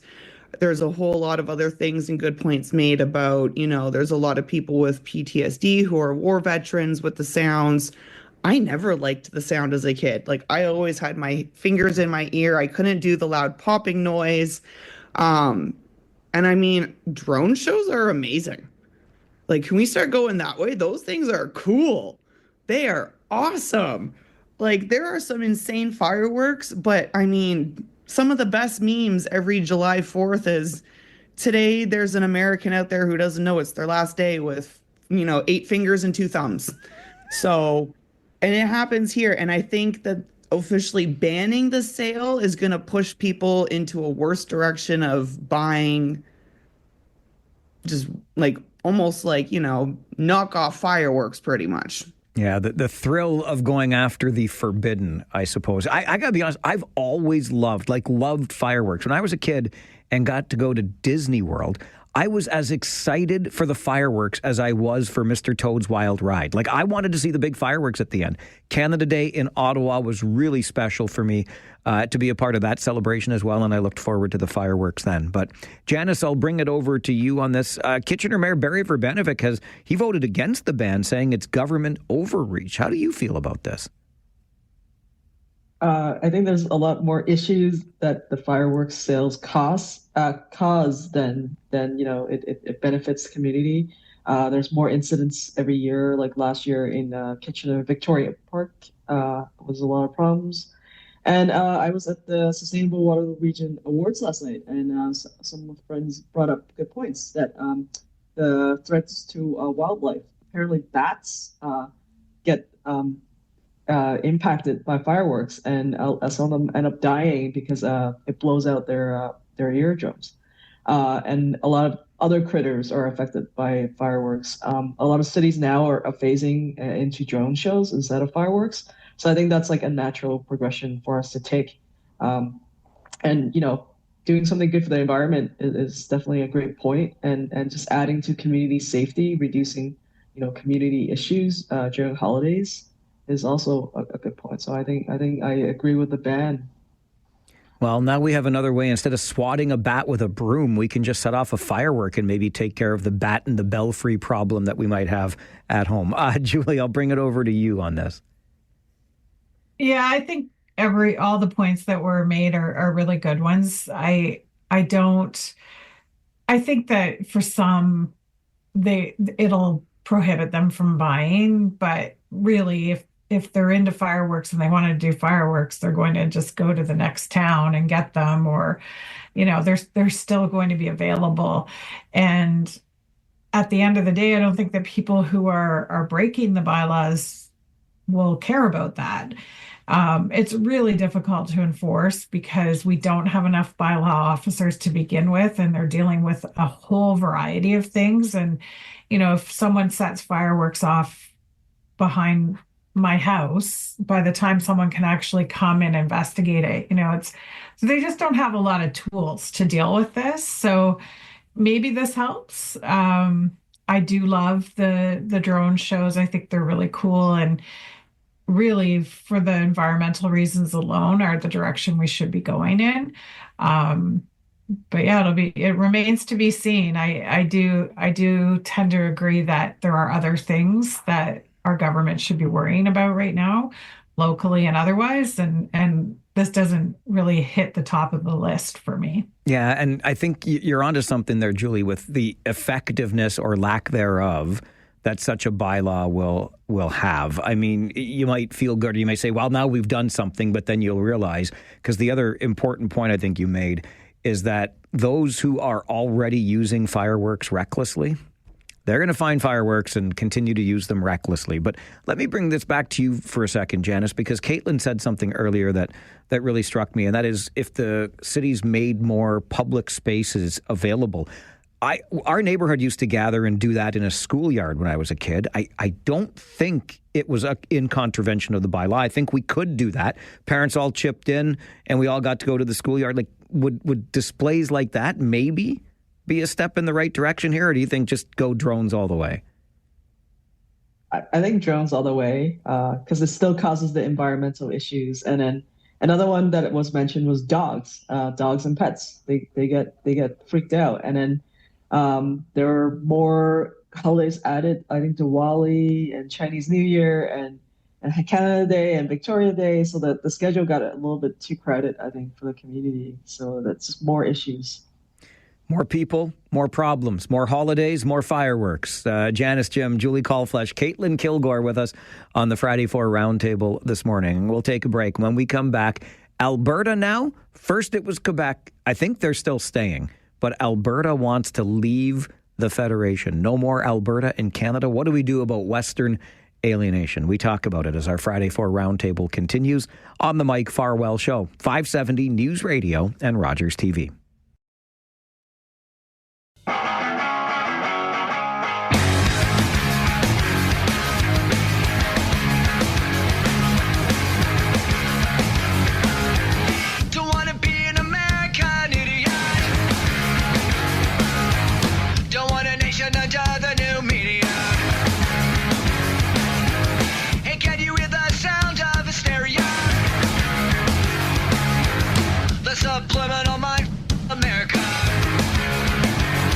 Bob wanted to hear a little bit of Green Day and American Idiot by request on this All Request Friday with our Friday 4 Roundtable. We already talked about Donald Trump, so no, I don't know.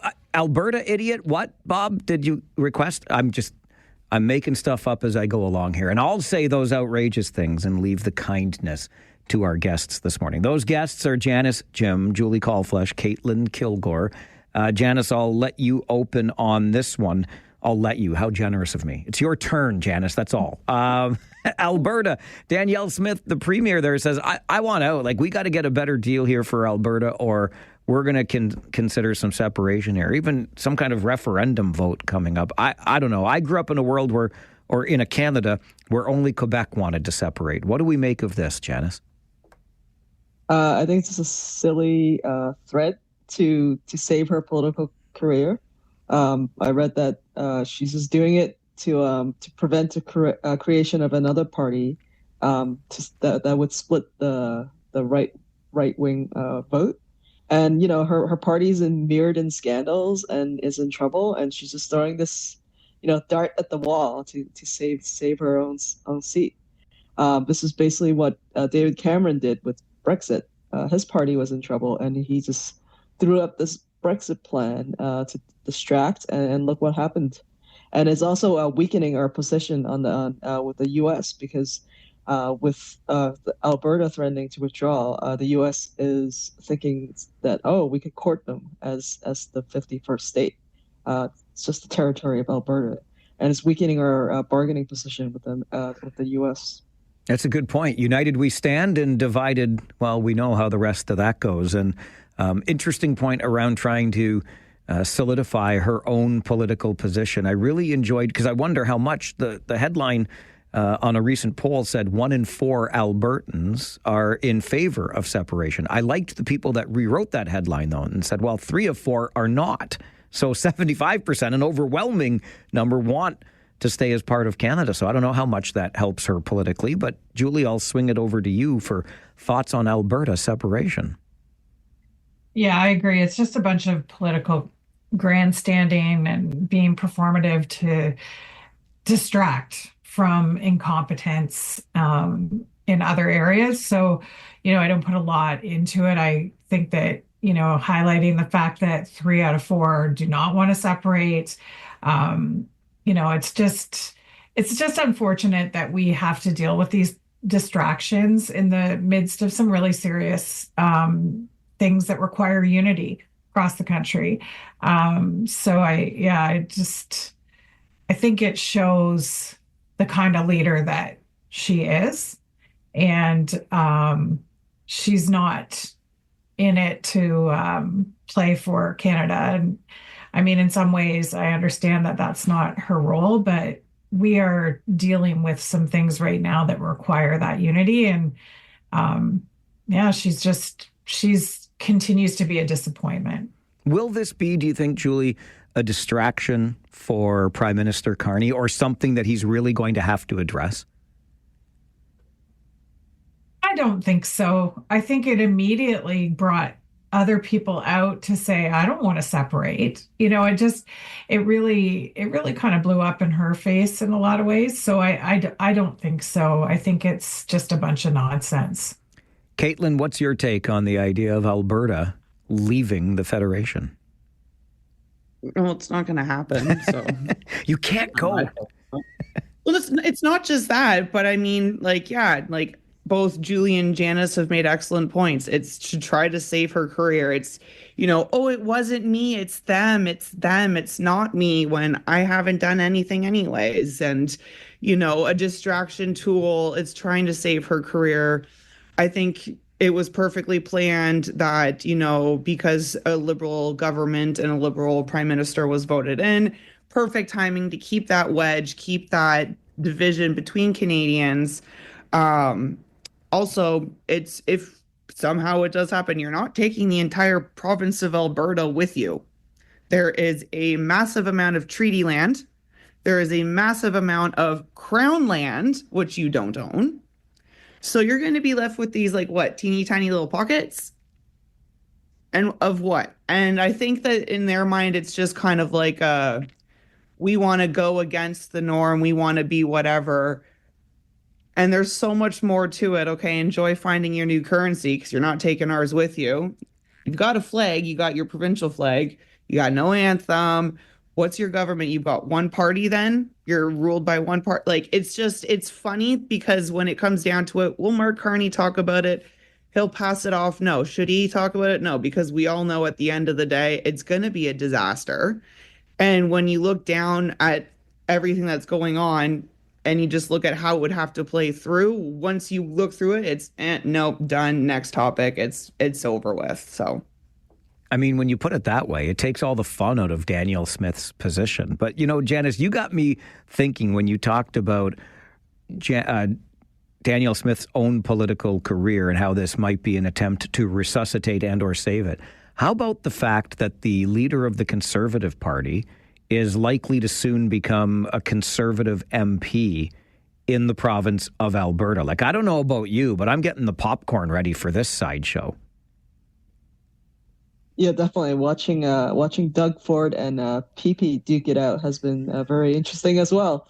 So, I think it might be a little bit of a thorn in Smith's side as well. And, she's used to having all the spotlight and now it's going to be take away a little bit from that. Interesting times for sure. And I like the point about that Caitlin made about another wedge. I hope that we can find our way to a place, particularly in these really intriguing political times, where we are more united than divided, coming together for the common cause of furthering our own economic interests, maintaining relationships, building better relationships around the world, etc. Prime Minister Carney has no small tasks ahead of him. Janice Jim, Vice President, Cycle Waterloo Region. Julie Callflesh, Director of Fundraising and Communications for Sandgwen Health Centre. And Caitlin Kilgore, co-owner of Dream Team Video Productions. Thank you all for your time. I can only thank you in gratitude. We don't pay for your time, but we really appreciate the time that you give us and the perspectives you share. So thank you all very much for being here today, and enjoy the weekend ahead. Thank you. Have a good weekend. Enjoy the sunshine. We absolutely will. By the way, you still have 7 minutes to buy your CF5050.ca tickets, okay? Get in on that early bird draw. I am going to get on that. That's it, Janice. You got time. You can still get the $2,500. This is the Mike Farwell Show, 570 News Radio and Rogers TV.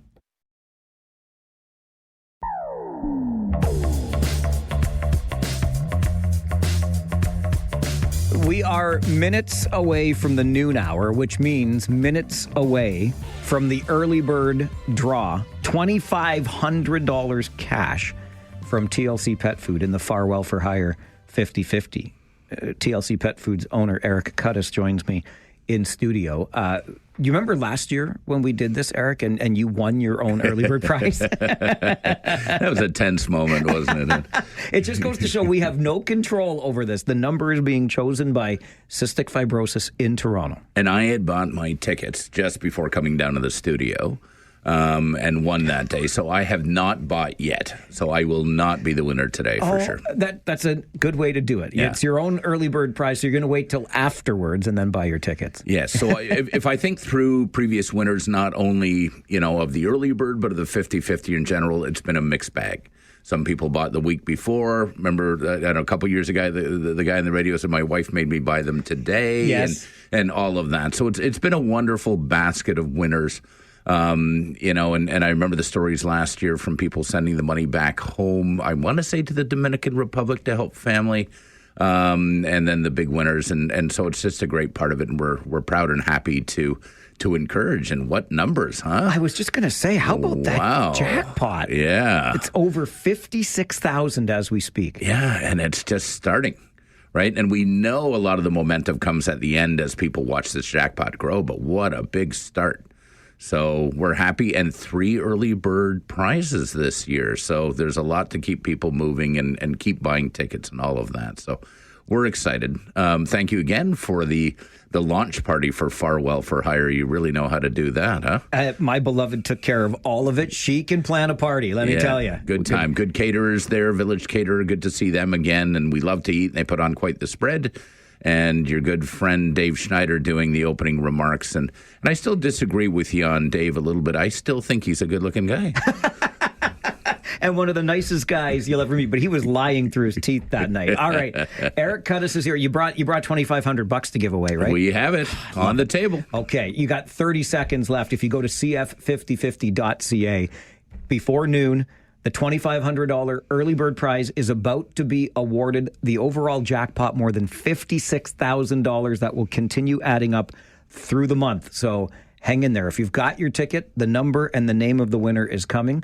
We have to get you to the 570 News Center for the update, and then we will take Eric Cuttis's money from TLC Pet Food. This is the Mike Farwell Show on 570 News Radio and Rogers TV. Take out the papers and the trash, or you don't get no spending cash. If you don't scrub that kitchen floor, you ain't gonna rock and roll no more. Yakety yak. Don't talk back. Just finish cleaning up your room. Let's see that dust fly with that broom. Get all that garbage outside, or you don't go out Friday night. Don't talk back.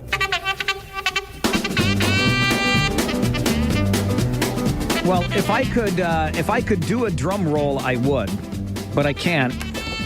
It's the best I can do. Eric Cuttis, the owner of TLC Pet Food, is in studio with me. Put up $2,500 from TLC Pet Food as an early bird cash prize. We should get to this. I'm excited. Okay, Eric, do you know a fellow by the name of Jeff Hambly? I do not. Neither do I. The Hambly name sounds a little familiar. It does, yeah. I don't think I know Jeff. Nope. So it's legit. It's nobody not my love child, so yeah. It's no relative of Cuttis or Farwell. It's no employee at TLC Pet Food or Rogers Communications. Jeff Hambly, congratulations. I don't think I need to get into the ticket number because we know who Jeff is. He has been contacted if he's not listening right now, or he will be contacted. But Jeff Hambly, congratulations. You have just won $2,500 cash right now. It'll be in your hands, in your bank account very soon. Who couldn't use $2,500 courtesy of Eric Cuttis and TLC Pet Food? You want to what is with you, buddy? For years you've been behind us on this campaign, and you're just willing to throw up more money to support this campaign. Sure. Outside of the obvious man crush that I developed for Mr. Farwell a number of years ago, we ran across the campaign like anyone else would have, whether it was social media or media itself. I don't recall. It's been a number of years. And we hired you to come out and do a job. And you and I were doing pet food deliveries together and got to know each other. And I said, really, Mr. Farwell, you are, digging ditches and trimming trees and painting houses and so on. And you're like, yeah. And I'm like, this is the voice of Waterloo Region, and this is what he's doing. And then you explained to me your motivation and your history and so on. So we continued working with you together. And, I don't know, a few years ago again, we were at the closing event. And, we appreciated your efforts and, of course, your beloved's efforts and so on. But at that event, a young lady got up to speak. And her name is Gemma. I don't know if I'm allowed to say that, but... and she told her story. And this year when I met her at the launch party, she was doing everything a young lady of her age should be, which is deciding which university to go to and what to wear to this and that. And she was not struggling for breath, and she was jumping up and down. And that really told the story of why you're doing what you're doing, because the ball is rolling down the hill and gathering steam towards the ultimate cure. And when people, listening today, take a deep breath and look at the luxury that is, and that's not a luxury that everyone has. So when we see the strides that these efforts are taking, and if you meet your goal this year, which is incredible, of raising $1.5 million towards the cure, and we're seeing concrete results, how can we not buy a ticket, get involved, hire you, and do all those things? And boy, we're both excited about this 50-50 number, right? Early on in the campaign, it is big. So to reward that, we would like to give $2,500 directly to the campaign. Wait a minute. You just gave away a $2,500 in early bird prize. You're putting $2,500 more down now? Now it's time for the cure to get a little bit of the pie. And I would also like to challenge anyone out there, another small to medium-sized business like TLC Pet Food is to contribute $2,500 to the campaign, and we will match that. So if we can find another business by Monday, over the weekend here to the rest of Friday, to donate $2,500 to the Farwell for Hire campaign, TLC Pet Food will match that dollar for dollar. Eric, that's absolutely incredible. So that's another $5,000 we can raise because you're offering to match $2,500 from another business on top of the $2,500 TLC Pet Food has just put back in. Correct. And we are committed, and the community's committed to help you reach that $150,000. What's your tagline on this campaign? Brilliant. Made it up on the spot. I did. It's called the Drive for 1.5. That's yes. Right. Okay. Yeah. So we're happy to see that happen. And so this is, kind of the end of the first bit of the campaign, the first 50-50 early bird draw. And there's two more, as everyone knows. So keep buying those tickets. But we will commit to popping in now and then and encouraging. So today's challenge. So first of all, congratulations on doing so well at the 50-50 so far. We're giving $2,500 directly to the campaign. we're offering up another $2,500 if another business in the region will match that by Monday. All right. Let me be clear about this. I'm a big fan of Eric Cuttis, his wife Sandra, the entire family, and everybody at TLC Pet Food. I know Matt and the gang in the warehouse like to listen. Thank you all. But I kind of want to take this guy's money. Okay, so this is for cystic fibrosis research. So and I know we've got lots of business people listening, have the conversation at the office. If you can cobble together a $2,500 donation to Farwell for Hire, Eric Cuttis and TLC Pet Food are going to match that so we can add $5,000 more directly into the cure if you can let us know by Monday. And you know how to reach me, Mike at 570news.com, or just give us a call. Listen, you can shout out your business on the air today. I'm more than happy to hear that too. And we'll put some more money into the research for a cure for cystic fibrosis.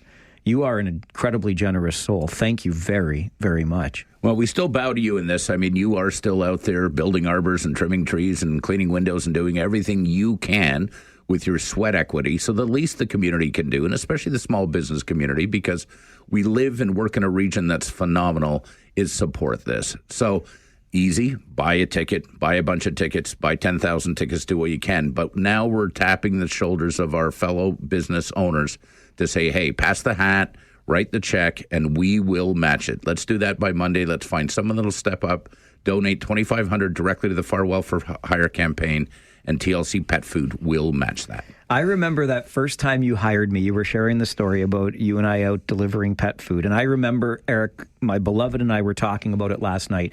I had just come from doing some really heavy work at another place in New Hamburg, working in a backyard garden and getting out this little shrub. Anyway, that doesn't matter. I just remember calling Jen on the way and saying it's been a tough year. I don't think we're going to meet our goal, etc. And then you blew us away with a generous donation of $5,000 that very first time. And I called her again on the way home and I was in tears. I was crying because I said, this just changed everything. And it did. We were late in the campaign that year and the momentum got going. So our thanks to you again as a family, Gemma as well, who's related and is dealing with cystic fibrosis, but thanks to your generosity is living a better life today.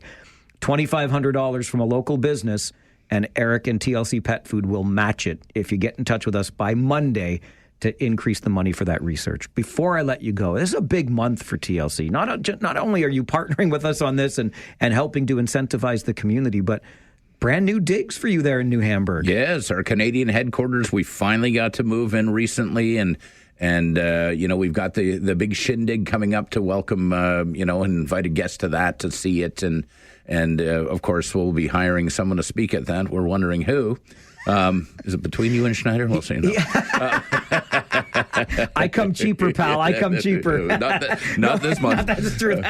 But no, and we've been fortunate. And times are, it's a struggle out there. I listen to your panel. I listen to you speak every day, and there's a lot to talk about, and people are nervous. So we've been fortunate. We put out a quality product with top-level service and do the best we can to survive in this competitive marketplace. But we're all pet lovers and proud of what we do. And so we moved to a new headquarters that we built that's about 4 times the size, and the Canadian business is going. And we do export our product to the U.S. and sell down there as well. So, we're not booing them. We're hoping they can pull it together too. I mean, so it is tough, but we do what we can. And part of our identity, as you know, is to give back. And the more people realize about the value of what Farwell for Hire has done and wrap their heads around raising $1.5 million, because we're going to do everything we can. You're going to do everything you can.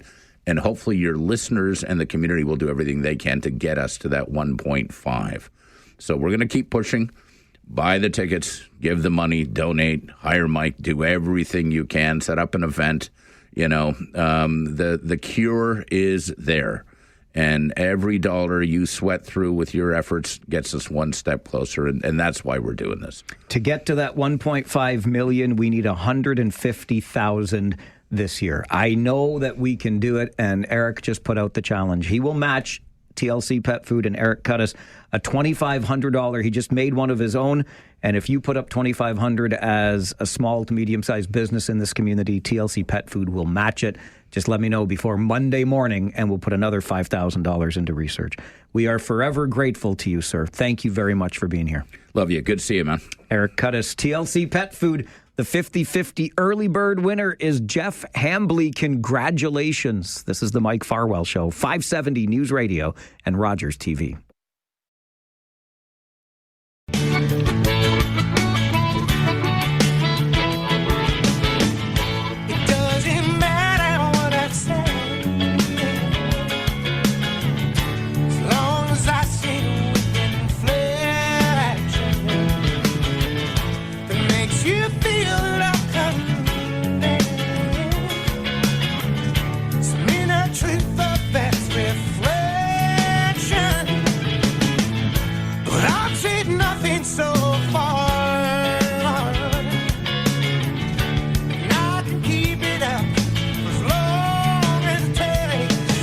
A little bit of Blues Traveler and a hook for Ron on this All Request Friday here on the program. The hook is, can you come up with $2,500? I'm talking directly to our small to medium-sized business community. Eric Cuttis with TLC Pet Food was just here to give away $2,500 of TLC Pet Food money to our early bird jackpot winner. Congratulations, Jeff Hambley, on winning that $2,500.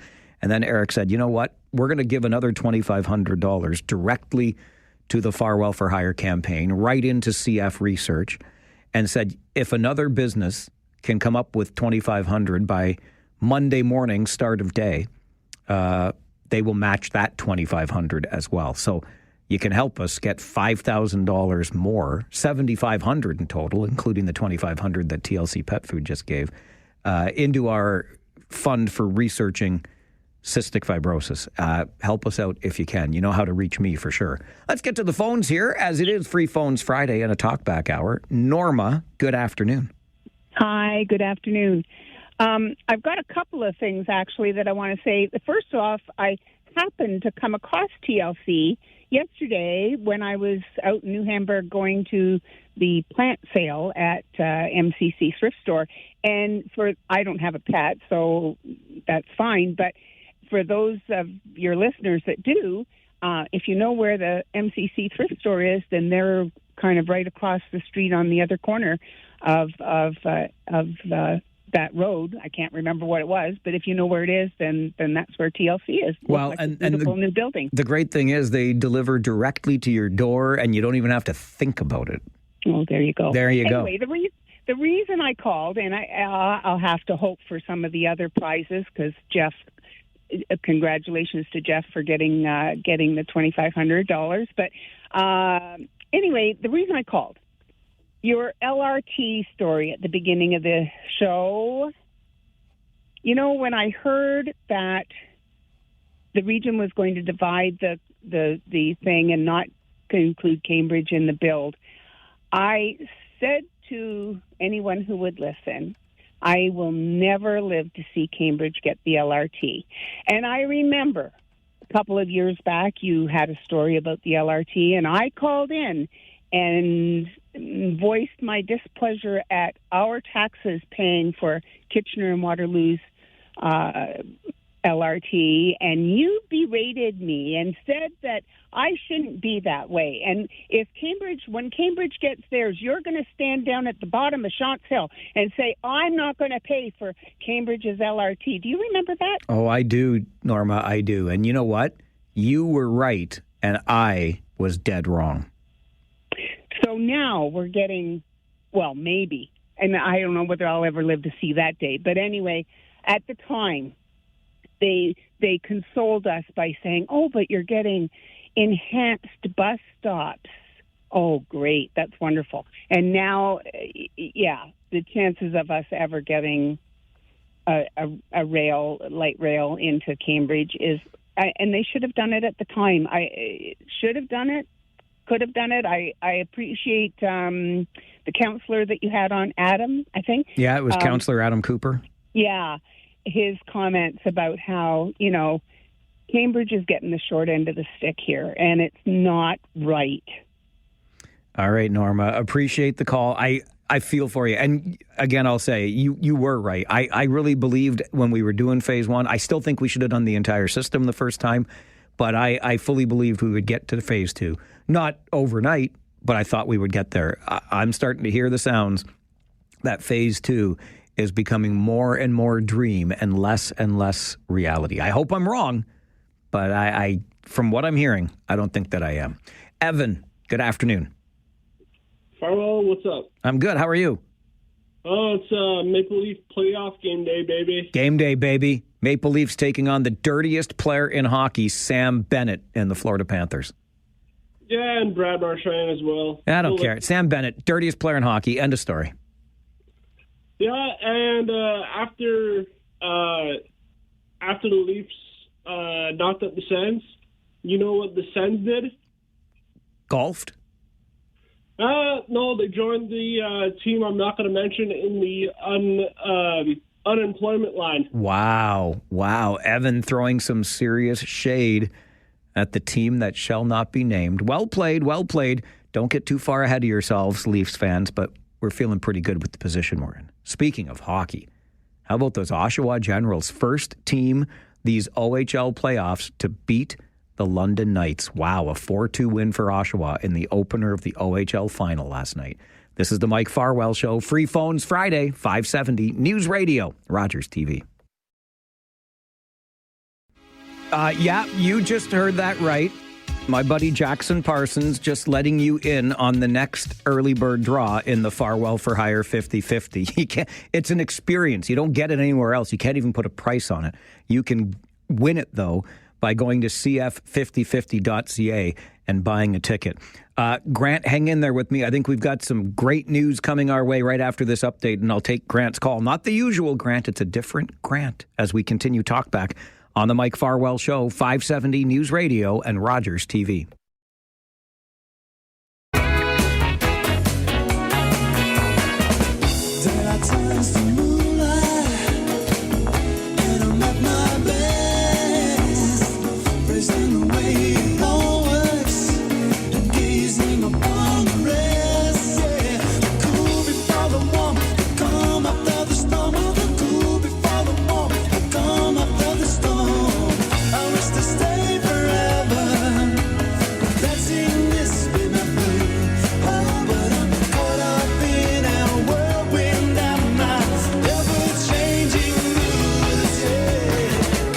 The Style Council and my ever-changing mood by request from Brock on this all-request Friday. Busy day on the phones. Let's get right back to him. Grant, good afternoon. Good afternoon, Jerry. How are you? I'm all right. It's Mike, but I'll be Jerry if you want me to be. I'd like for you to be Mike Farwell. Thank you. My pleasure. I heard the fellas talking, you guys talking, and last year I was thinking about making a donation and heard that the pet food company is going to match my donation, so I've already committed and made a donation of $2,500. Grant, come on with your coming on. Are you joking with? Are you pulling my leg? Don't do this to me on a Friday, Grant. It's difficult to pull your leg when I'm in my truck and you're on the radio. That is, I don't even. You see, I'm a talk show host, Grant. I'm supposed to have words to say, and you've just left me speechless. Well, you know, it's a small bit. We're having a great year in our landscaping business, and I thought, you know, why not? I'm sitting outside on a sunny day, and why not? Grant, I am beyond grateful for this. Thank you. Thank you very much. Yeah, it's I've always tried to give back. Years ago, I did some canvassing for the Kidney Foundation, and this is just an opportunity to say hello to the people out there in Radio Land, and that this is a great cause. I'm fortunate that I don't have a friend or family who is suffering from this disease, but anything that we can do to help to cure some form of medical challenges is a small price. Well, this is $2,500. This is a huge step. The research into cystic fibrosis has just been terrific, and we're really moving towards that cure. What's the landscaping company, Grant? We are OHS Landscape Group. Year 16 in the area, and growth on the horizon is probably something I'm not going to see because I am staring at retirement. So I thought this would be a good thing to just get our name out there, and for my children and for my employees' children of the future, this is really for them and for you. OHS Landscaping Group. Landscape Group. It's been called many things, but that's what we prefer to be known as. OHS Landscape Group. Grant, again, my most sincere thanks. You just helped us raise $7,500 in the blink of an eye, just like that. Yes. Well, I'm happy to do it. Thank you so much, Mike, and have a good day. You enjoy the rest of this sunshine. It's a day made for landscaping. It sure is. And so is the weekend. True Just enough. Cover up your sensitive annuals if you've got them in the ground, as well as your vegetable starts. We got to keep them covered tonight because of the frost. Absolutely. A generous heart and some good advice. Grant, thank you sincerely very much. Have a wonderful day. You too. Bye now. How do you like that? Eric Cuddiss of TLC Pet Food was in here not 30 minutes ago, giving away $2,500, the early bird prize won by Jeff Hambly. And then Eric said, you know what I'm going to do? Because I want you to make your $150,000 goal this year. TLC Pet Food's going to give another $2,500 directly to Farwell for Hire. And if another company, because TLC Pet Food is a small business in New Hamburg, medium-sized business in New Hamburg, if another company will put up $2,500, I'll match it. And Grant and OHS Landscape Group just did. You're incredible. You're incredible. So that's $2,500 from TLC, $2,500 more because Grant just gave $2,500 and we just put $7,500 right into our campaign. I love you. I love you, Waterloo Region. Rob, good afternoon. Hey, Mike, how you doing? I'm good. Good. Hats off to Grant. I think that's your previous caller. That's amazing. Unreal. Yeah. How do you follow up to that, Mike? Well, that's your job, pal. I was going to switch gears totally. I'm not a cheapskate, but I will figure something out and donate as well. But this isn't my time for that. I'm going to just ask you, happy Friday. Go Leafs, go. Agreed and agreed. Yeah. Do you know who's in net tonight for the Leafs? Are they going with Wool again? Or? They are because Anthony Stolarz did not even make the trip to Florida. Oh, really? Okay, I didn't hear that, so that sucks. Anyway, it kind of segues to what I was gonna. It always bothers me. I'm sure it's brought on your show before. It's gaming and gambling on TV, online. You know, I got a young nephew and friends that love watching the hockey. They didn't grow up with it they did grow up with it like we did, except for the commercials. And when they have certain, I shouldn't name the companies, but, where they get a 30-second or a 1-minute spot, even with some hosts and that we admire, it just changes the flavor of the whole concept of winning in hockey. It comes down to gambling, and after the second period, they're minus 220 versus a $1.50. We didn't have that till about 2-3 years ago, and I don't understand. I think it's a provincial thing, but I don't understand why there isn't more, pushback on that. It just takes away from the game, not the sporting game, of course, but the hockey game, and I find it very concerning, and it's also very addictive. I know we grew up with watching beer commercials, and we still do, and cigarette commercials, but I think this is a different animal that's been under control for a long time, and all of a sudden, it's let loose, especially at a time when people don't have as much, extra spending money. And they thought, might think, and I know couple people that might, say, well, you know what, I might be able to win on this point spread. I just find it very dangerous, and it's not in good taste for the league or for any sport. Rob, I really appreciate that call. Listen, I'm a guy that his entire life, since I was a kid, enjoyed laying wagers. I've never gotten into trouble over it. Here's a note to you from somebody that's honestly, I've wagered a lot. Don't chase your losses, kids. Do not chase your losses. Rob, there is some advocacy for safeguards around this. There have been some rules put in place, but generally speaking, I'm with you. And I say that as somebody that's working for a company where you watch the hockey games and you see the sports advertising on it or the betting advertising on it. It's the world that we're living in. But I agree that we got to be real careful around this. Free Phones Friday Talkback continues on the Mike Farwell Show, 570 News Radio and Rogers TV.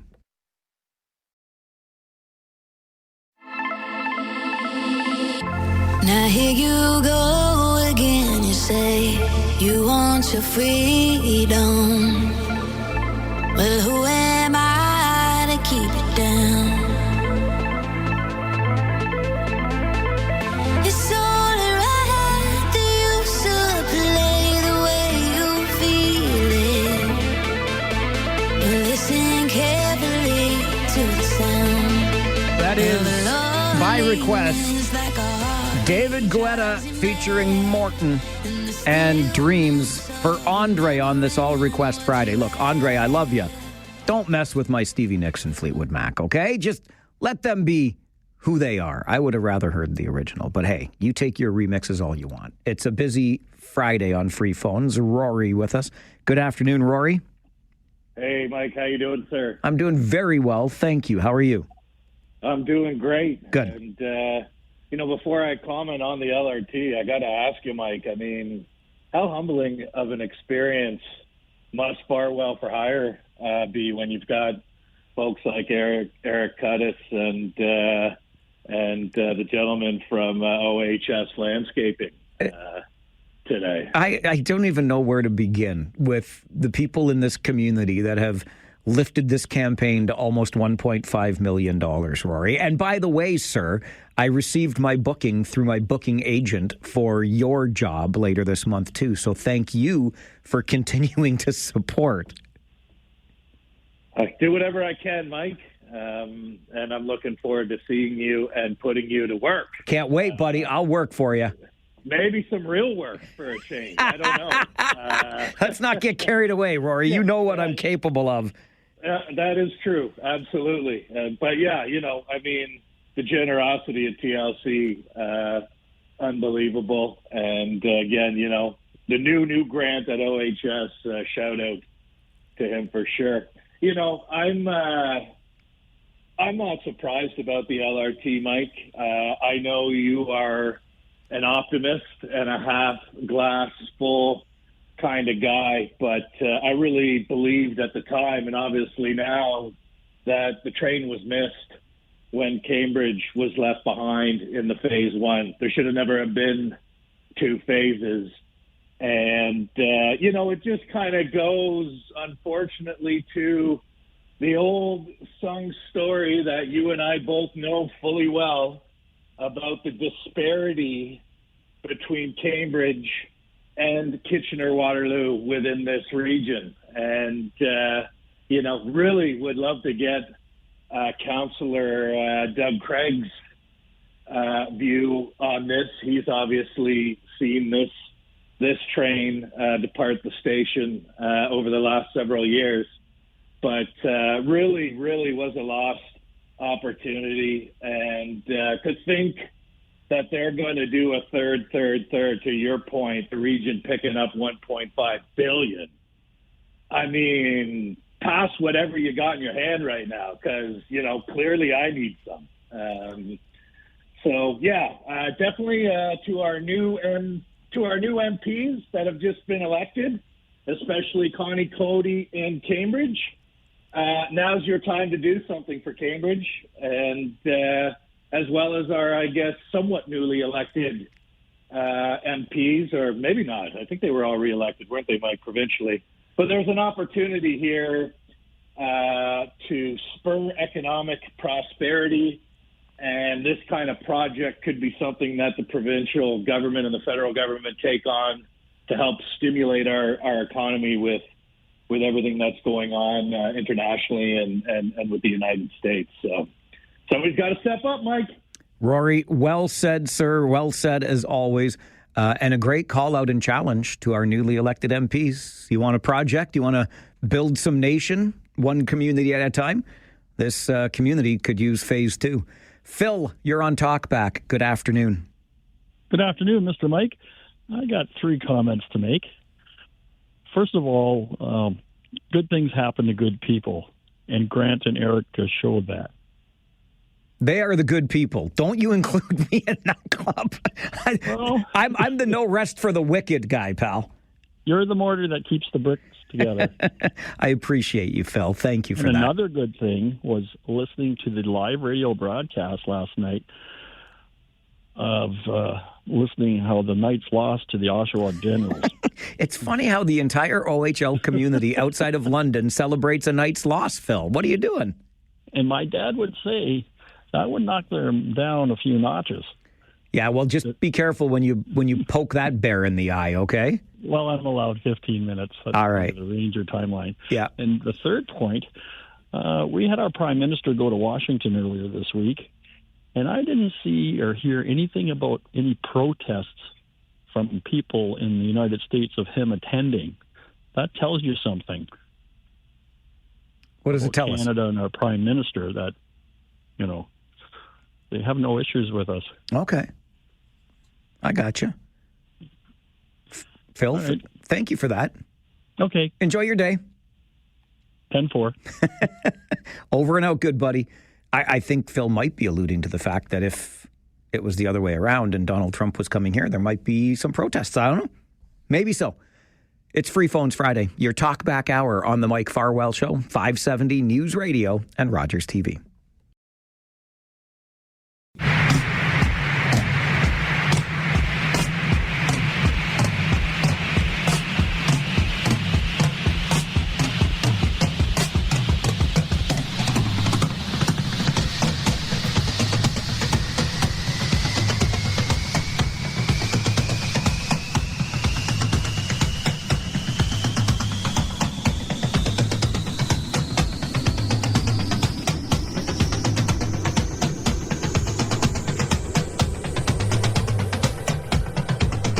Taking the night flight to Venus, Boney M, by request from Alan, and he wanted to send it out to Eric Cuttis. I don't know if Eric's a big Boney M fan, and Alan knows that better than I do, but regardless, thanks for the requests today on your All Request Friday as we wrap up Talkback with Calvin. Good afternoon, Calvin. And how's Mr. Farwell today? I could not be any better, sir. Hey, and you? You'd be better if you were outside. Well, give me 5 minutes, pal. Yeah, it's we've met before at the CF dinners, and I dropped off a compressor for you. I remember that. I still have it. That's good. That's good. I have some paddles, brand new cherry paddles, and some other outdoor gear I will donate for your next early bird draw. Calvin, I really appreciate that. Unfortunately, I can't add any more prizes to the 50-50 because it's regulated by the Alcohol and Gaming Commission. Then why don't we I'll get them to your place there. You have a look at them, and you ask for people to bid on them. We can find a way to do that for sure. Because we want to raise some money. Because, both of us have lost family members. I was going to say, you're a Yutzi, aren't you? Yes. Yeah, of course you are. I don't mind shouting that out. And your family is incredible, and we still fight on behalf of the Yutzis and the Farwells and the Coravos and so many others in this community that have lost family members. Yeah, Thank you, Cal. All the things they've learned through the research. It's just phenomenal. It really is. It really is. Thank you very much for your generosity, my good man. I'm always here. Thank you, sir. Thank you very much. We're finding that cure, okay, together. And this region is leading the way in funding research. Please support our Farwell for Hire 50/50. CF5050.ca. I'll be back on Monday morning. My name is Mike Farwell.